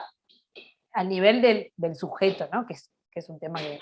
Entonces, el arte pobre tenía un poco esta intención, y traerlo al atelier es también que los docentes tomen conciencia de que no es solamente hacer cosas técnicamente que queden lindas, sino también, bueno, poder ver todo el potencial que esta técnica puede llegar a tener. Bien. Otro de los ejemplos de atelier, este era el atelier de la escuela, y también lo elegimos pensando en una de las, de lo que los docentes siempre plantean, no tenemos las estrategias, no tenemos los materiales necesarios para poder llevar a cabo este atelier. Entonces justamente elegimos materiales cotidianos que estén en todas las aulas educativas, era papel glacé, tijeras, viruta de lápices, ¿sí? Y la idea era poder reconstruir ese material con cosas cotidianas, ¿sí? Y que también apelaran a lo que era la... No, está bien, podés... Dale, dale, la siguiente. seguimos. Lo que es cómo también nosotros conocemos, aprendemos, nos relacionamos, también desde una dimensión autobiográfica y desde la memoria. Entonces también al ser docentes que ingresaban a un aula, ¿no? Un aula como una escenografía con elementos que podían hacer recordar, bueno, cuando uno era niño, cuando... También es de alguna manera volver a renegociar todo lo que la escuela y el espacio de la escuela fue y podría llegar a ser, ¿no? Pensar un poco, ponerse en el lugar del niño, utilizarlo verlo con otros ojos, revisitar algunas situaciones. Esto también para el niño, para el adolescente o el educando que llegue a un atelier, utilizar otra temática, bueno, también tiene que ver con esto de volver de alguna manera a resignificar aquellas cosas de nuestra vida cotidiana o de nuestra historia, y volver a pensar en el sentido que tiene, enriquecerlo de sentido. Esto tiene que ver mucho también con prácticas artísticas que se desarrollaron en los años 60 y 70, pensando en algo que la verdad que no está tan lejos, que tiene que ver con que nuestra vida cotidiana está como muy mercantilizada, eso de que, bueno, ¿qué hago? ¿Voy a comprar o o que siempre tengo que gastar para disfrutar de lo cotidiano? Bueno, un poco pensar en, que lo cotidiano sea visto desde el punto de vista artístico y que pueda volver a tener ese sentido tan especial que lo tiene. Con la pandemia, por supuesto, no en vano, una de las cosas que más ayudó a sobrellevar la situación fueron todas las producciones artísticas que pudimos de alguna manera disfrutar y ver en esto de lo cotidiano. Bien, y con respecto a la presentación del atelier, la estética de los materiales, el cuidado, que haya cantidad y de calidad para cada uno de los participantes, que sea bello estéticamente también, ¿no? Esos son algunos de los detalles que después podrán leer más adelante en el paper.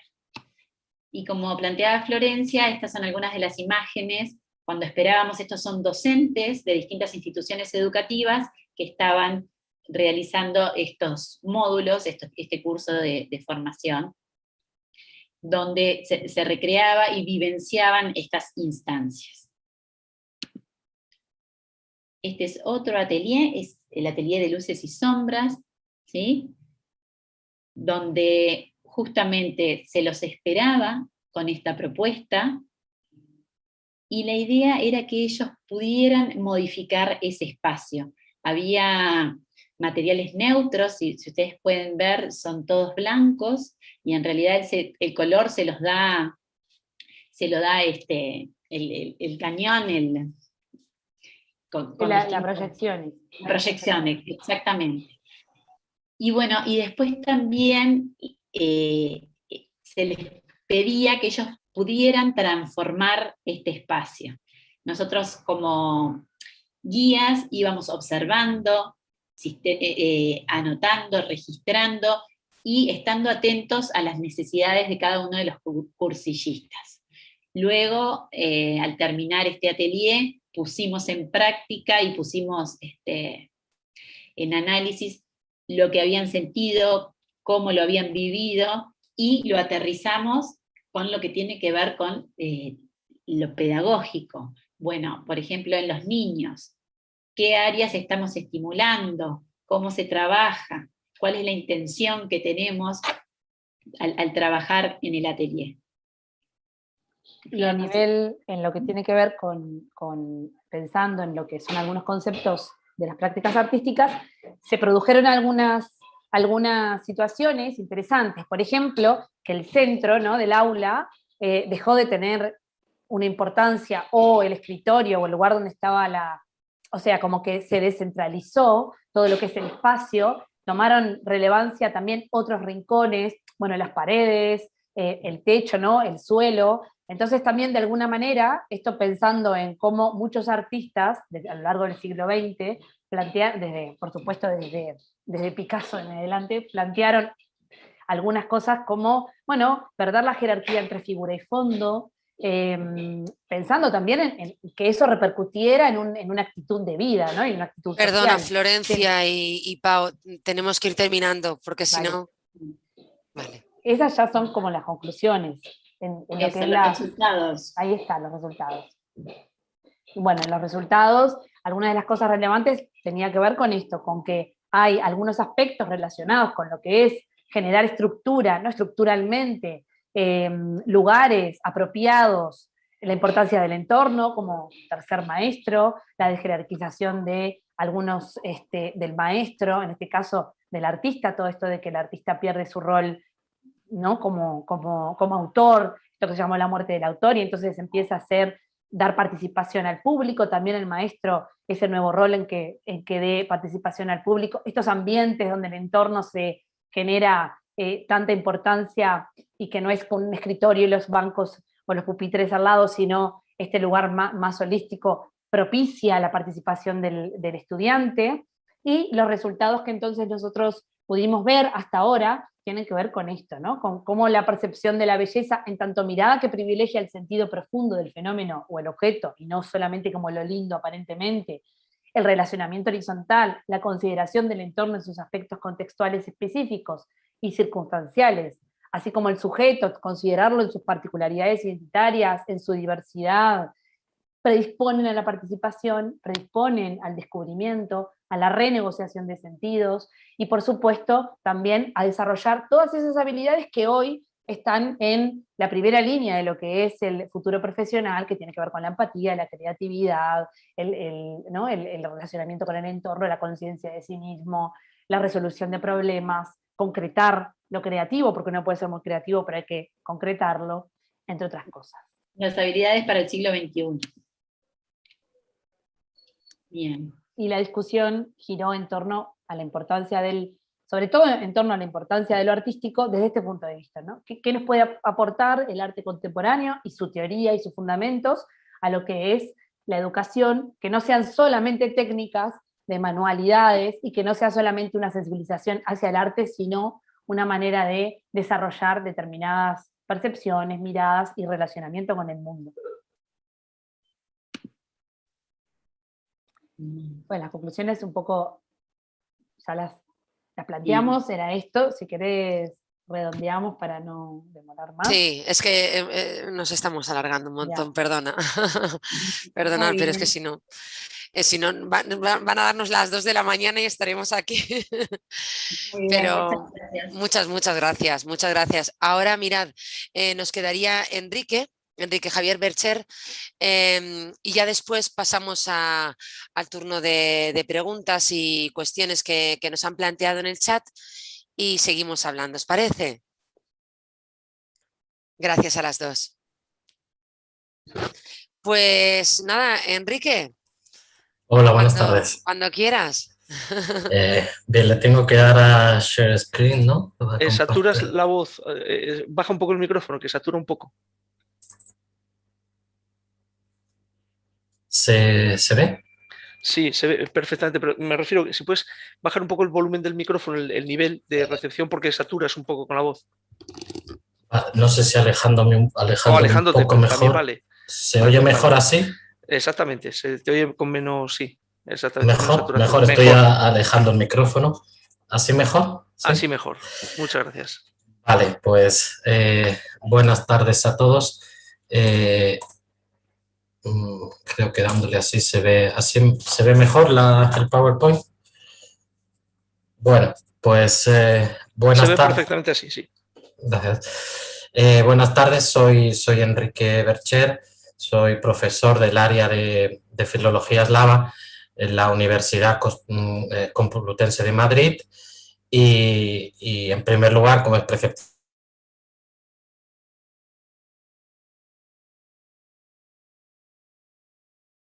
Te has quedado congelado. Gracias a David Caldevila. Vaya por Dios. Sí. ¿Se me oye? Ahora que estabas dándome las gracias. Yo os oigo. ¿Se me oye? Sí, ahora sí. Ahora sí. Bien, cambié hace poco de proveedor de internet y a lo mejor metí la pata, entonces vamos a ver si... bueno, pues... Repito las gracias que me ha gustado. Daros las gracias a todos los organizadores y en especial a la figura del director, ¿no? David Caldevila. Nada, pues mi ponencia tiene por título Innovación docente y modelo radical, concepto, experiencia y reflexiones, el caso de los estudios eslavos, que es pues al que pertenezco yo, ¿no? En la actualidad contamos con una amplia bibliografía dedicada al análisis del empleo de las TIC como soporte para la actividad docente, en tanto que herramientas que complementan en mayor o menor grado la labor del profesor desde un modelo que mantiene esencialmente la metodología tradicional de enseñanza cara a cara y los roles del docente y del alumno, los modelos Naive, Standard y Evolutionary de Roberts, Rom y Jones. En la presente ponencia analizamos desde un punto de vista teórico y práctico la experiencia en España del cuarto modelo de los citados autores, el llamado modelo radical, y especialmente pues, en eslavística y rusística, ¿no? El modelo radical prescinde por completo de las clases y se basa en la creación de grupos de estudiantes que interactúan entre sí valiéndose de recursos tecnológicos y en el que la preparación de material por parte de los alumnos, por ejemplo en forma de vídeos, es un punto central. En dicho modelo, el docente es una suerte de instructor que guía a los estudiantes, pero son estos los que ponen en práctica la búsqueda y análisis de información. El sistema radical puede aplicarse a toda una asignatura o curso en su totalidad, pero también podría entenderse como técnica que complementa otras técnicas con base más tradicional, aun cuando en ellas se emplearon igualmente las TIC. El empleo de un modelo u otro, o de un tipo de técnica u otro, dependerá de factores como el tipo de materia o asignatura, las competencias y preferencias del profesor, las experiencias previas de los alumnos, las expectativas con respecto al método pedagógico, así como la madurez y capacidad de autoaprendizaje de los alumnos. Bien, desde hace años se ha ido profundizando en la Computer-Based Learning o educación en entorno informático, modalidad que ha recibido un gran impulso con la situación de pandemia por la COVID-19. Las técnicas radicales de enseñanza se muestran como algo esencial en la educación del futuro, pero debe establecerse con unos paradigmas racionales que desarrollen todo su potencial. La enseñanza, como señalan los especialistas hoy en día, debe estar en el alumno y no ser algo dirigido en exclusividad por el profesor. A ello se une la importancia de la interacción entre alumnos. Resulta evidente que cualquier método debe tratar de aminorar sus aspectos más negativos, a la par que intentar reflejar en la medida de lo posible aquellos positivos, como por ejemplo el de la motivación, que parece más factible en el caso de clases presenciales, a saber, los compañeros, el intercambio de apuntes y puntos de vista, el repaso en equipo, las actividades extraeducativas, el contacto con los profesores, en definitiva, la comunicación interpersonal de la que habla Salinas Ibáñez. Ya este autor, en 2016, adelantaba que las posibilidades de las TIC en la educación descansan tanto más que en el grado de sofisticación y potencialidad técnica en el modelo de aprendizaje en que se inspira en la manera de concebir la relación profesor-alumnos, en la manera de entender la enseñanza. En otro lugar, este mismo autor y su equipo de investigadores apuntaba al necesario rediseño conceptual y metodológico imprescindible para adaptarse y aprovechar las nuevas posibilidades del e-learning, necesidad que parece haberse acelerado con la situación de pandemia por la COVID-19. En el modelo radical, un tipo de enseñanza abierto, una gran parte en la responsabilidad de tomar de decisiones recae en el estudiante, quien en mayor o menor medida tendrá que decidir sobre el qué, cómo, cuándo y dónde, lo que incluye decidir sobre la relación de contenido o destreza, el método itinerario, la persona a la que recurrir y en qué medida, el profesor, compañeros, amigos, especialistas, la valoración del aprendizaje y autovaloración, etc. Para esto se pueden ver obras de Luis. Como señala Del Moral y Bermúdez Rey, los docentes pasan de ser meros transmisores de conocimiento a asumir nuevas funciones, facilitadores de aprendizaje, diseñadores de situaciones mediadas, generadores de habilidades de asesoramiento o propiciadores de transferencia de aprendizajes, entre otras. Las características del método radical, según señalan Ibáñez Salinas y su equipo de investigadores, serían el envío de un vídeo a todos los estudiantes al comienzo del semestre explicando la forma en que el curso funciona, la mínima instrucción tradicional del instructor, expectación de que los estudiantes usarán los materiales y harán un uso extensivo de los buscadores y otras facilidades para buscar recursos en la web, uso intensivo de las listas de discusión del curso para comunicación, la sustitución de clases por presentaciones electrónicas online, preparadas por los mismos estudiantes, basados en los tópicos de la semana respectivamente, localización de los estudiantes en grupo, cada uno de los cuales es responsable no solo de proporcionar presentación.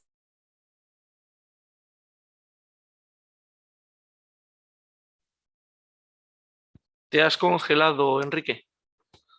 ¿Te has quedado como la economía mundial con la pandemia? Electrónica sobre algún punto durante el semestre. A ver, creo que cuando ocurre eso luego dura unos segundos. ¿Se me oye? Ahora se te oye perfecto. ¿Se me oye? Ha sido un lapsus microfoni, no te preocupes. Bien, paso así entonces a objetivos y metodologías rápidamente. El objetivo de nuestra ponencia es mostrar una serie de experiencias prácticas de aplicación del modelo radical o de alguna técnica que se base en este principio, llevadas a cabo por distintos especialistas, al análisis de estas experiencias prácticas según una serie de valoraciones sobre las fortalezas, debilidades y mejoras de este tipo de enseñanza. Y por metodología, pues bueno, la metodología seguida incluye recopilación y estudio de material teórico, puesta en práctica entre alumnos universitarios de grado y máster, de experiencias didácticas a distancia y con TIC, entrevistas con otros docentes y seguimiento de recursos digitales, campus virtual, webs, etc. Para la recopilación de experiencias prácticas nos valemos de la bibliografía científica publicada. Aquí luego en la ponencia podéis ver a varios que cito y bueno, en concreto me gustaría decir que la presente intervención viene a ser una suerte de aportación desde nuestra experiencia siguiendo el modelo del proyecto EA 2007-0121 de Salina Ibáñez y su equipo, pero actualizando resultados de acuerdo con la evolución que las TIC docentes han tenido a lo largo de estos años y con la llegada de una situación excepcional como es la pandemia por COVID-19, que finalmente se ha alargado, pues ya van a ser durante varios años académicos, ¿no? Resultados, pues un aspecto concreto que hemos aplicado en que hemos aplicado el método radical es el del aprendizaje del léxico, en nuestro caso de ruso. Como profesor hemos señalado a los alumnos algunos principios básicos, como por ejemplo que aprender las unidades léxicas siempre en un contexto, anotar características especiales de una unidad léxica, esto aunque es un poco para especialistas rusos, pues bueno, por ejemplo, la palabra sosied, que significa vecino, tiene un plural irregular, sosiedzi, en y blanda, lo que no sería lo normal. Estudiar siempre simultáneamente las formas imperfectiva y perfectiva en verbo ruso, etcétera, etcétera. Y hemos sugerido un método, el estudio mediante unidades textual gramaticales, y en concreto la elaboración de tarjetitas de pequeño tamaño con el vocabulario. Pero a partir de ahí los alumnos han podido desarrollar su propio método y evaluación y autoevaluación.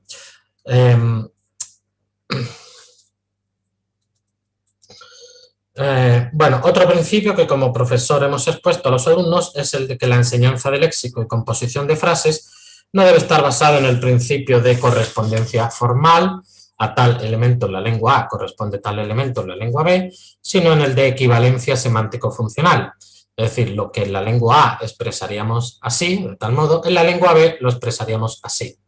Esto puede evitar errores del tipo de calcos lingüísticos, como por ejemplo traducir lo que en español expresamos a veces como comer fuera, en el sentido de un restaurante, como obiedzać snarozhi, cuando en ruso se diría en realidad obiedzać w restauranie, ya que obiedzać snarozhi sería comer físicamente fuera de un local. Y aquí se aparece un poco cortado, pero bueno, si decimos en español comer fuera, podemos imaginar aquí a estas personas comiendo en un restaurante. Sin embargo, obiedzać snarozhi en ruso, imaginamos ahí pues tirados en la calle comiendo, ¿no? Como es la segunda imagen. Bueno, la guía del profesor también se ha materializado en forma de lectura de un artículo en el que exponíamos los errores más frecuentes en ruso entre estudiantes hispanohablantes. De este modo, analizamos la cuestión de la homonimia, es decir, dicho de una palabra que se pronuncia como otra, pero tiene diferente origen o significado muy distante, de la homofonía, de la paronimia y de la polisemia, o lo que en el argot traductológico se denomina falsos amigos. Podríamos dar muchos ejemplos, pero como un dato curioso, en ruso compás no significa compás, sino brújula, ya que compás en ruso se dice círculo, pero círculo no significa círculo, sino que, bueno, se dice de otra manera, ¿no? Un ejercicio que hemos realizado en clase de lengua rusa, en el que se ponen en práctica los principios del modelo radical, es el de la organización por parte de los alumnos de un debate sobre el papel de la televisión en la sociedad. Aquí el papel del profesor fue meramente el de guía en la organización de dos equipos y en dar, bueno, varias parejas de equipos en realidad, y en dar unas pautas y sugerencias generales. Los dos equipos de debate tuvieron que realizar un trabajo autónomo en la preparación de todos los aspectos del ejercicio, búsqueda de argumentos para defender una postura a favor o en contra de la televisión, búsqueda de léxico, práctica de pronunciación, recursos audiovisuales, etc. Del resultado obtenido queremos destacar en primer lugar la cuestión de la motivación para el alumno, que fue muy satisfactoria y los alumnos mostraron un gran interés. De hecho, incluso produjo como resultado una suerte de resultado negativo, que al implicarse tanto en el debate con frecuencia recurrían a su lengua nativa para defender sus argumentos y el profesor tuvo que reconducir la conversación a la lengua rusa. Al realizarse varios debates, fueron los mismos alumnos, los de los equipos que no participaban en cada debate, los que evaluaban los aspectos positivos y negativos que habían advertido en cada equipo de debate y en cada alumno de manera individual, siendo la autoevaluación otro de los puntos básicos del método radical. Otro ejercicio que hemos realizado en el que intentábamos aplicar los principios del método radical ha sido el de la realización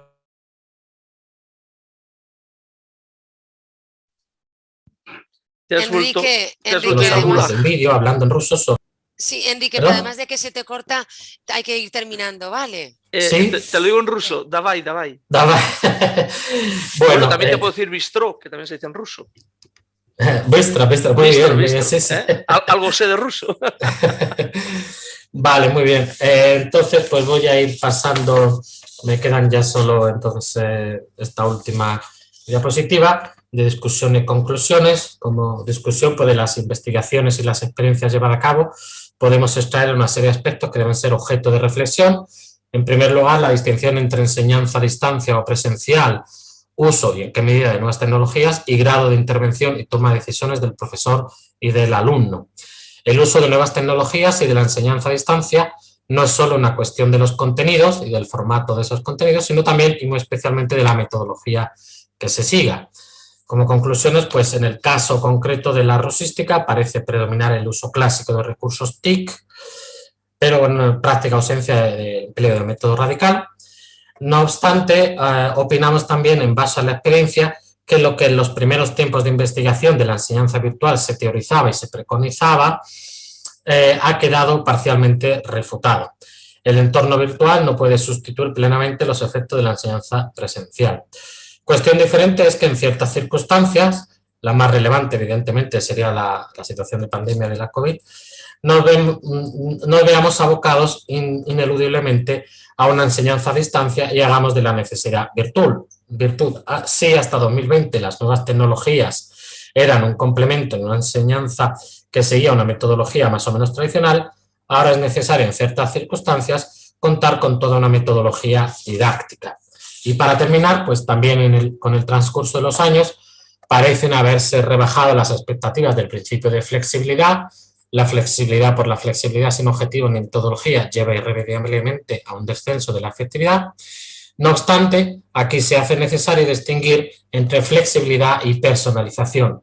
En este sentido, sí que es cierto que las TIC pueden ofrecer una gran personalización en las necesidades, recursos y tareas que cada alumno requiera conforme a sus propias características, incluso entre alumnos de un mismo grupo. Y con esto pues concluyo. Pues muchas gracias. Una cosa, hablando de falsos amigos, has empleado la palabra suerte, que en francés la has empleado con el concepto francés. Suerte en español solamente es tener suerte. Y tú has dicho suerte como especie de, eso es en francés, no en español, curioso. Y también un giro ruso total, rusística. Usáis Sí, el co enclítico, que es el de. Es el de. Es que es curioso, ¿no? O sea, por ejemplo, si tú dices una palabra que acaba en co, rústico, co, es de rusti, el campo. ¿Ves? Sí. Eso es griego, eso es influencia también de... Yo también estoy de filología, ¿eh? Lo que pasa es que no rusa. Pero eso es influencia del griego, el co enclítico. O sea, lo pones al final, que es el de.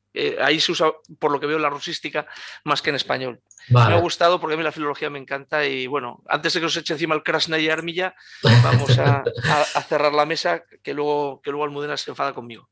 Vale, bueno, sí, es que vamos muy retrasados ya. Entonces, preguntas porque ya cerramos la mesa y vamos a pasar a la de investigación. Entonces, sí, Caldevilla, no lo compruebes porque es así. Entonces... Estaba anotando. Ah, vale.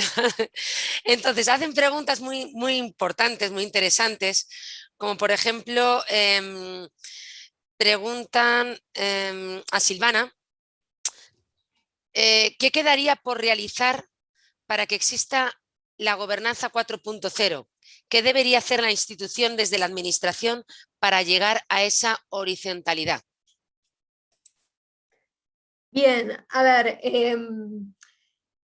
yo creo que en principio se necesita, por un lado, cambiar lo que es el comportamiento organizacional de la universidad.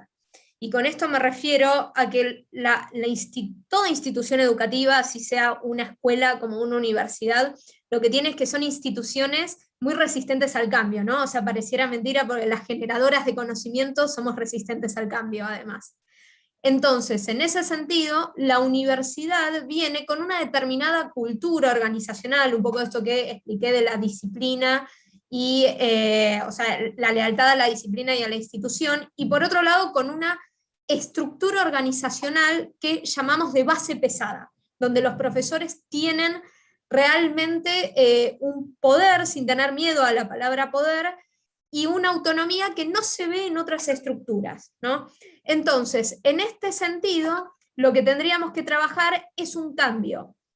Por un lado, dentro de la estructura organizacional, yo estimo que podemos ir mudando hacia una adocracia. Ustedes fíjense en términos de Mintzberg, una adocracia, imagínense la forma de organizarse más de una consultora, ¿no? Donde trabajamos por equipos, no hay necesariamente niveles de jerarquía o no están tan marcados, se trabaja de una forma más horizontal, y eso tiene que ir acompañado por un cambio en la cultura, ¿no? Entonces, a partir de ahí es que para innovar necesitamos este cambio. Silvana, preguntan, perdóname, Sara Montes de Oca dice, ¿pero crees que las universidades están preparadas para mantener los cambios implementados una vez pasada esa etapa? Totalmente, eso es lo que estamos viendo, ¿no? A futuro. Todo depende de la universidad, todo depende del tamaño de la universidad. O sea, cuando uno estudia el comportamiento organizacional de las universidades es muy gracioso que todas hacen lo mismo, generación y transmisión del conocimiento, pero son todas un mundo en sí mismo, no hay dos universidades iguales. Entonces, no todas van a estar preparadas. Depende, yo si tengo que pensarlo, y qué es lo que sucede en toda organización, ¿no? O sea, sea una universidad o cualquier otra organización. Depende de la antigüedad, depende de cómo están distribuidos los grupos de poder, depende de las políticas públicas, sumamente importante en Argentina, por ejemplo, donde las universidades tienen que funcionar a partir de una evaluación institucional, que vamos a estar más o menos preparadas. Ahora, que tenemos que ir cambiando, yo considero que es un reto, del cual veníamos antes de la pandemia viendo. O sea, la pandemia lo que hizo fue acelerar los procesos, pero la necesidad de adaptación ya la veníamos viendo. De acuerdo, muchas gracias Silvana. Fabricio, preguntan a Mari Carmen y a Raquel, ¿qué opináis de explicitar a los estudiantes al inicio del curso los criterios de evaluación que luego el profesor usará en el curso? Hola, bueno, soy Raquel. Sí. Sí, bueno, yo creo, nosotras estamos de acuerdo. Según lo que hemos investigado, es una de las cosas que planteamos. Vamos a ver cuál es el perfil del alumno y se le dice, se le explica y se adapta la evaluación a ese perfil que tiene. El dar a conocer los criterios de evaluación al comienzo del curso no solo mejora la evaluación, sino que mejora el aprendizaje, porque sabe enfocar lo que el profesor quiere enseñarle. Yo creo que se crea una mayor conexión entre profesor y alumno. Gracias. Gracias a ti, gracias a ti. También preguntan, bueno, José Trejos felicita a Ana por el enfoque que le has dado a la repercusión literaria de la obra, que todavía persiste. También, por otro lado, Ana Gregorio, compañera y amiga, pregunta, dice, entiendo que en tu caso filología, te lo pregunta a ti, Ana. Sí, sí, te estoy escuchando, es que lo tengo en silencio para escucharte bien y ahora Sí, perfecto. Dice, entiendo que en tu caso filología, la lengua de trabajo es siempre inglés-inglés. Como compañera de la Universidad de Granada, pero de la Facultad de Traducción e Interpretación, docencia en inglés, español y francés, me gustaría saber si siempre trabajas la reescritura en inglés-inglés o si realizas estudios comparados de esa reescritura en obra original, traducida, reescrita. A ver, yo llevo muchos años investigando eso sobre la novela y mi idea es poner en práctica este análisis comparativo, evidentemente, en un aula de literatura inglesa, entonces todo es en inglés. Lo que pasa es que yo lo he explicado en español porque si lo llevo a hacer en inglés, un congreso de innovación docente, pero todo lo explicaría en inglés. Esto, o sea, claro, las canciones en inglés, todo en inglés y el contexto de la novela, el análisis de la temática. Esto está destinado para una asignatura de literatura inglesa. Vale. Se trabaja todo con la lengua origen. Y bueno, me he centrado en las reescrituras musicales porque no me daba tiempo a abarcar, como digo, las adaptaciones cinematográficas. Hay muchísimas, no reescrituras, pero solo me daba tiempo a esas. Pero evidentemente, bueno, esto es un proyecto también que plantea pues proyectar versiones cinematográficas, pero todo en inglés, por supuesto. Trabajar la reescritura, yo siempre en la lengua origen, en inglés. Nunca me he planteado... Hay más comentarios, pero luego tú ya si quieres, Ana, acudes al chat y puedes responder a las personas que te preguntan, ¿vale? Por otro lado, José Trejos dice que es muy interesante lo que Florencia ha comentado, lo de resemantizar elementos de la experiencia vital para que asuman una conciencia creativa de su realidad. Fíjate, también dice Sara Montes de Oca, pregunta a Florencia y Paola, ¿se han cuantificado o valorado de alguna forma la aportación de esta metodología a los resultados de aprendizaje? ¿Cómo se puede ajustar o repensar la figura del elemento ambiental en un entorno virtual? Bien. Bueno, empecemos capaz que por el final.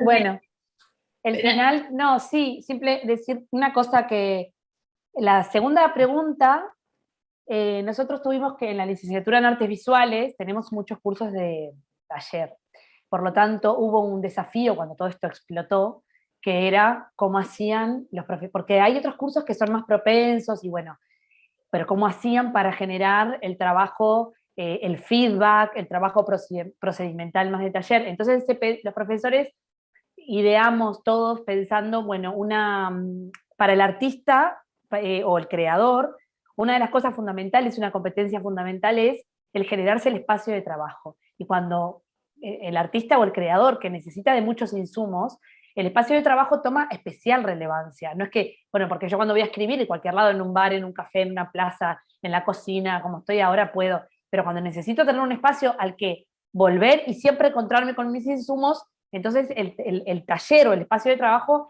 era toda una competencia que los profesores introdujeron como contenido y como competencia a enseñar, entonces hicieron que cada estudiante generara su propio espacio de taller, su espacio de trabajo, y trataron de hacer como como un taller en casa, trabajar con el entorno, o sea, fotografía trabajó con lo que era fotografía desde la ventana, taller trabajó con también cuestiones desde la ventana o el dormitorio.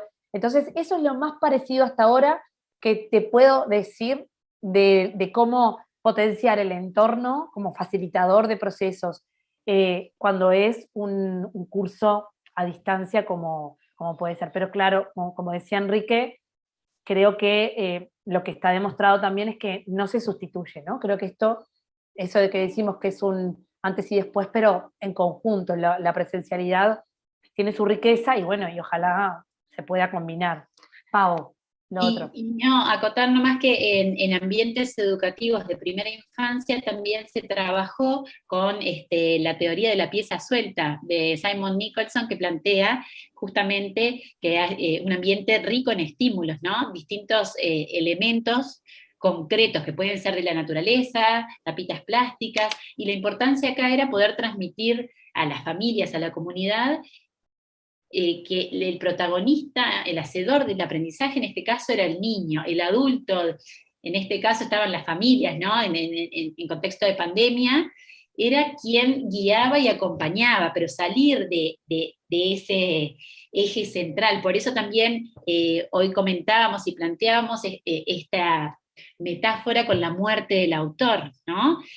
Que el artista crea la obra y después es... que nosotros somos quienes la interpretamos. En el caso de la educación, el adulto, el docente, es quien crea este ambiente rico en estímulos, y el niño es el propio hacedor de su aprendizaje. Perfecto. Por eso íbamos con un ida y vuelta. Muy bien. Vale, espero que así se le haya quedado aclarada.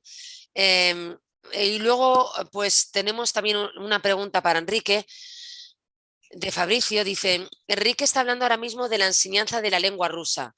¿Han usado alguna vez las redes sociales como Twitter o Facebook para compartir materiales, subir vídeos, textos, etcétera? Luego también comenta: ¿se ha hipotizado la sustitución de clases con materiales subidos a las redes sociales como Facebook o Twitter, como si las dos fueran un LMS? ¿A qué te estás refiriendo, Enrique? No, pero yo, bueno, con respecto a lo de Facebook, a redes sociales de Facebook y Twitter, la verdad que en el campo de la enseñanza de la lengua rusa no me consta que se haya usado, que se esté usando, ¿no? Entonces era algo muy minoritario si se usa. Lo que no he entendido es la pregunta de LMS, es como que yo he dicho algo de LMS. Sí, parece ser que los hace... te lo digo. Él lo que quiere decir es si en el modelo radical, sí, o si en tu experiencia docente has pensado usar las redes sociales para subir materiales didácticos. Pues la verdad que en principio no. Perdona, no se hay... parte un poquitín más el micrófono, que es que retumba mucho. Se te retumba. oye muy tenor de ópera. Vale, perdonad. Pues nada, la verdad que realmente, porque un poco por esta tendencia de péndulo, yo creo que hasta la llegada de la pandemia, la puesta en práctica ha ido más lento de lo rápido que ha ido la teorización, pero yo creo que ahora este boom que ha habido con la pandemia, esa necesidad de adaptarlo todo y ponerlo en práctica, pues han surgido un poco, al ponerlo en práctica tanto y de hacer necesidad de virtud, se ha comprobado en la práctica, pues a lo mejor cosas que se teorizaban, que iba a aparecer la panacea y que no, y tal, no sé qué tal.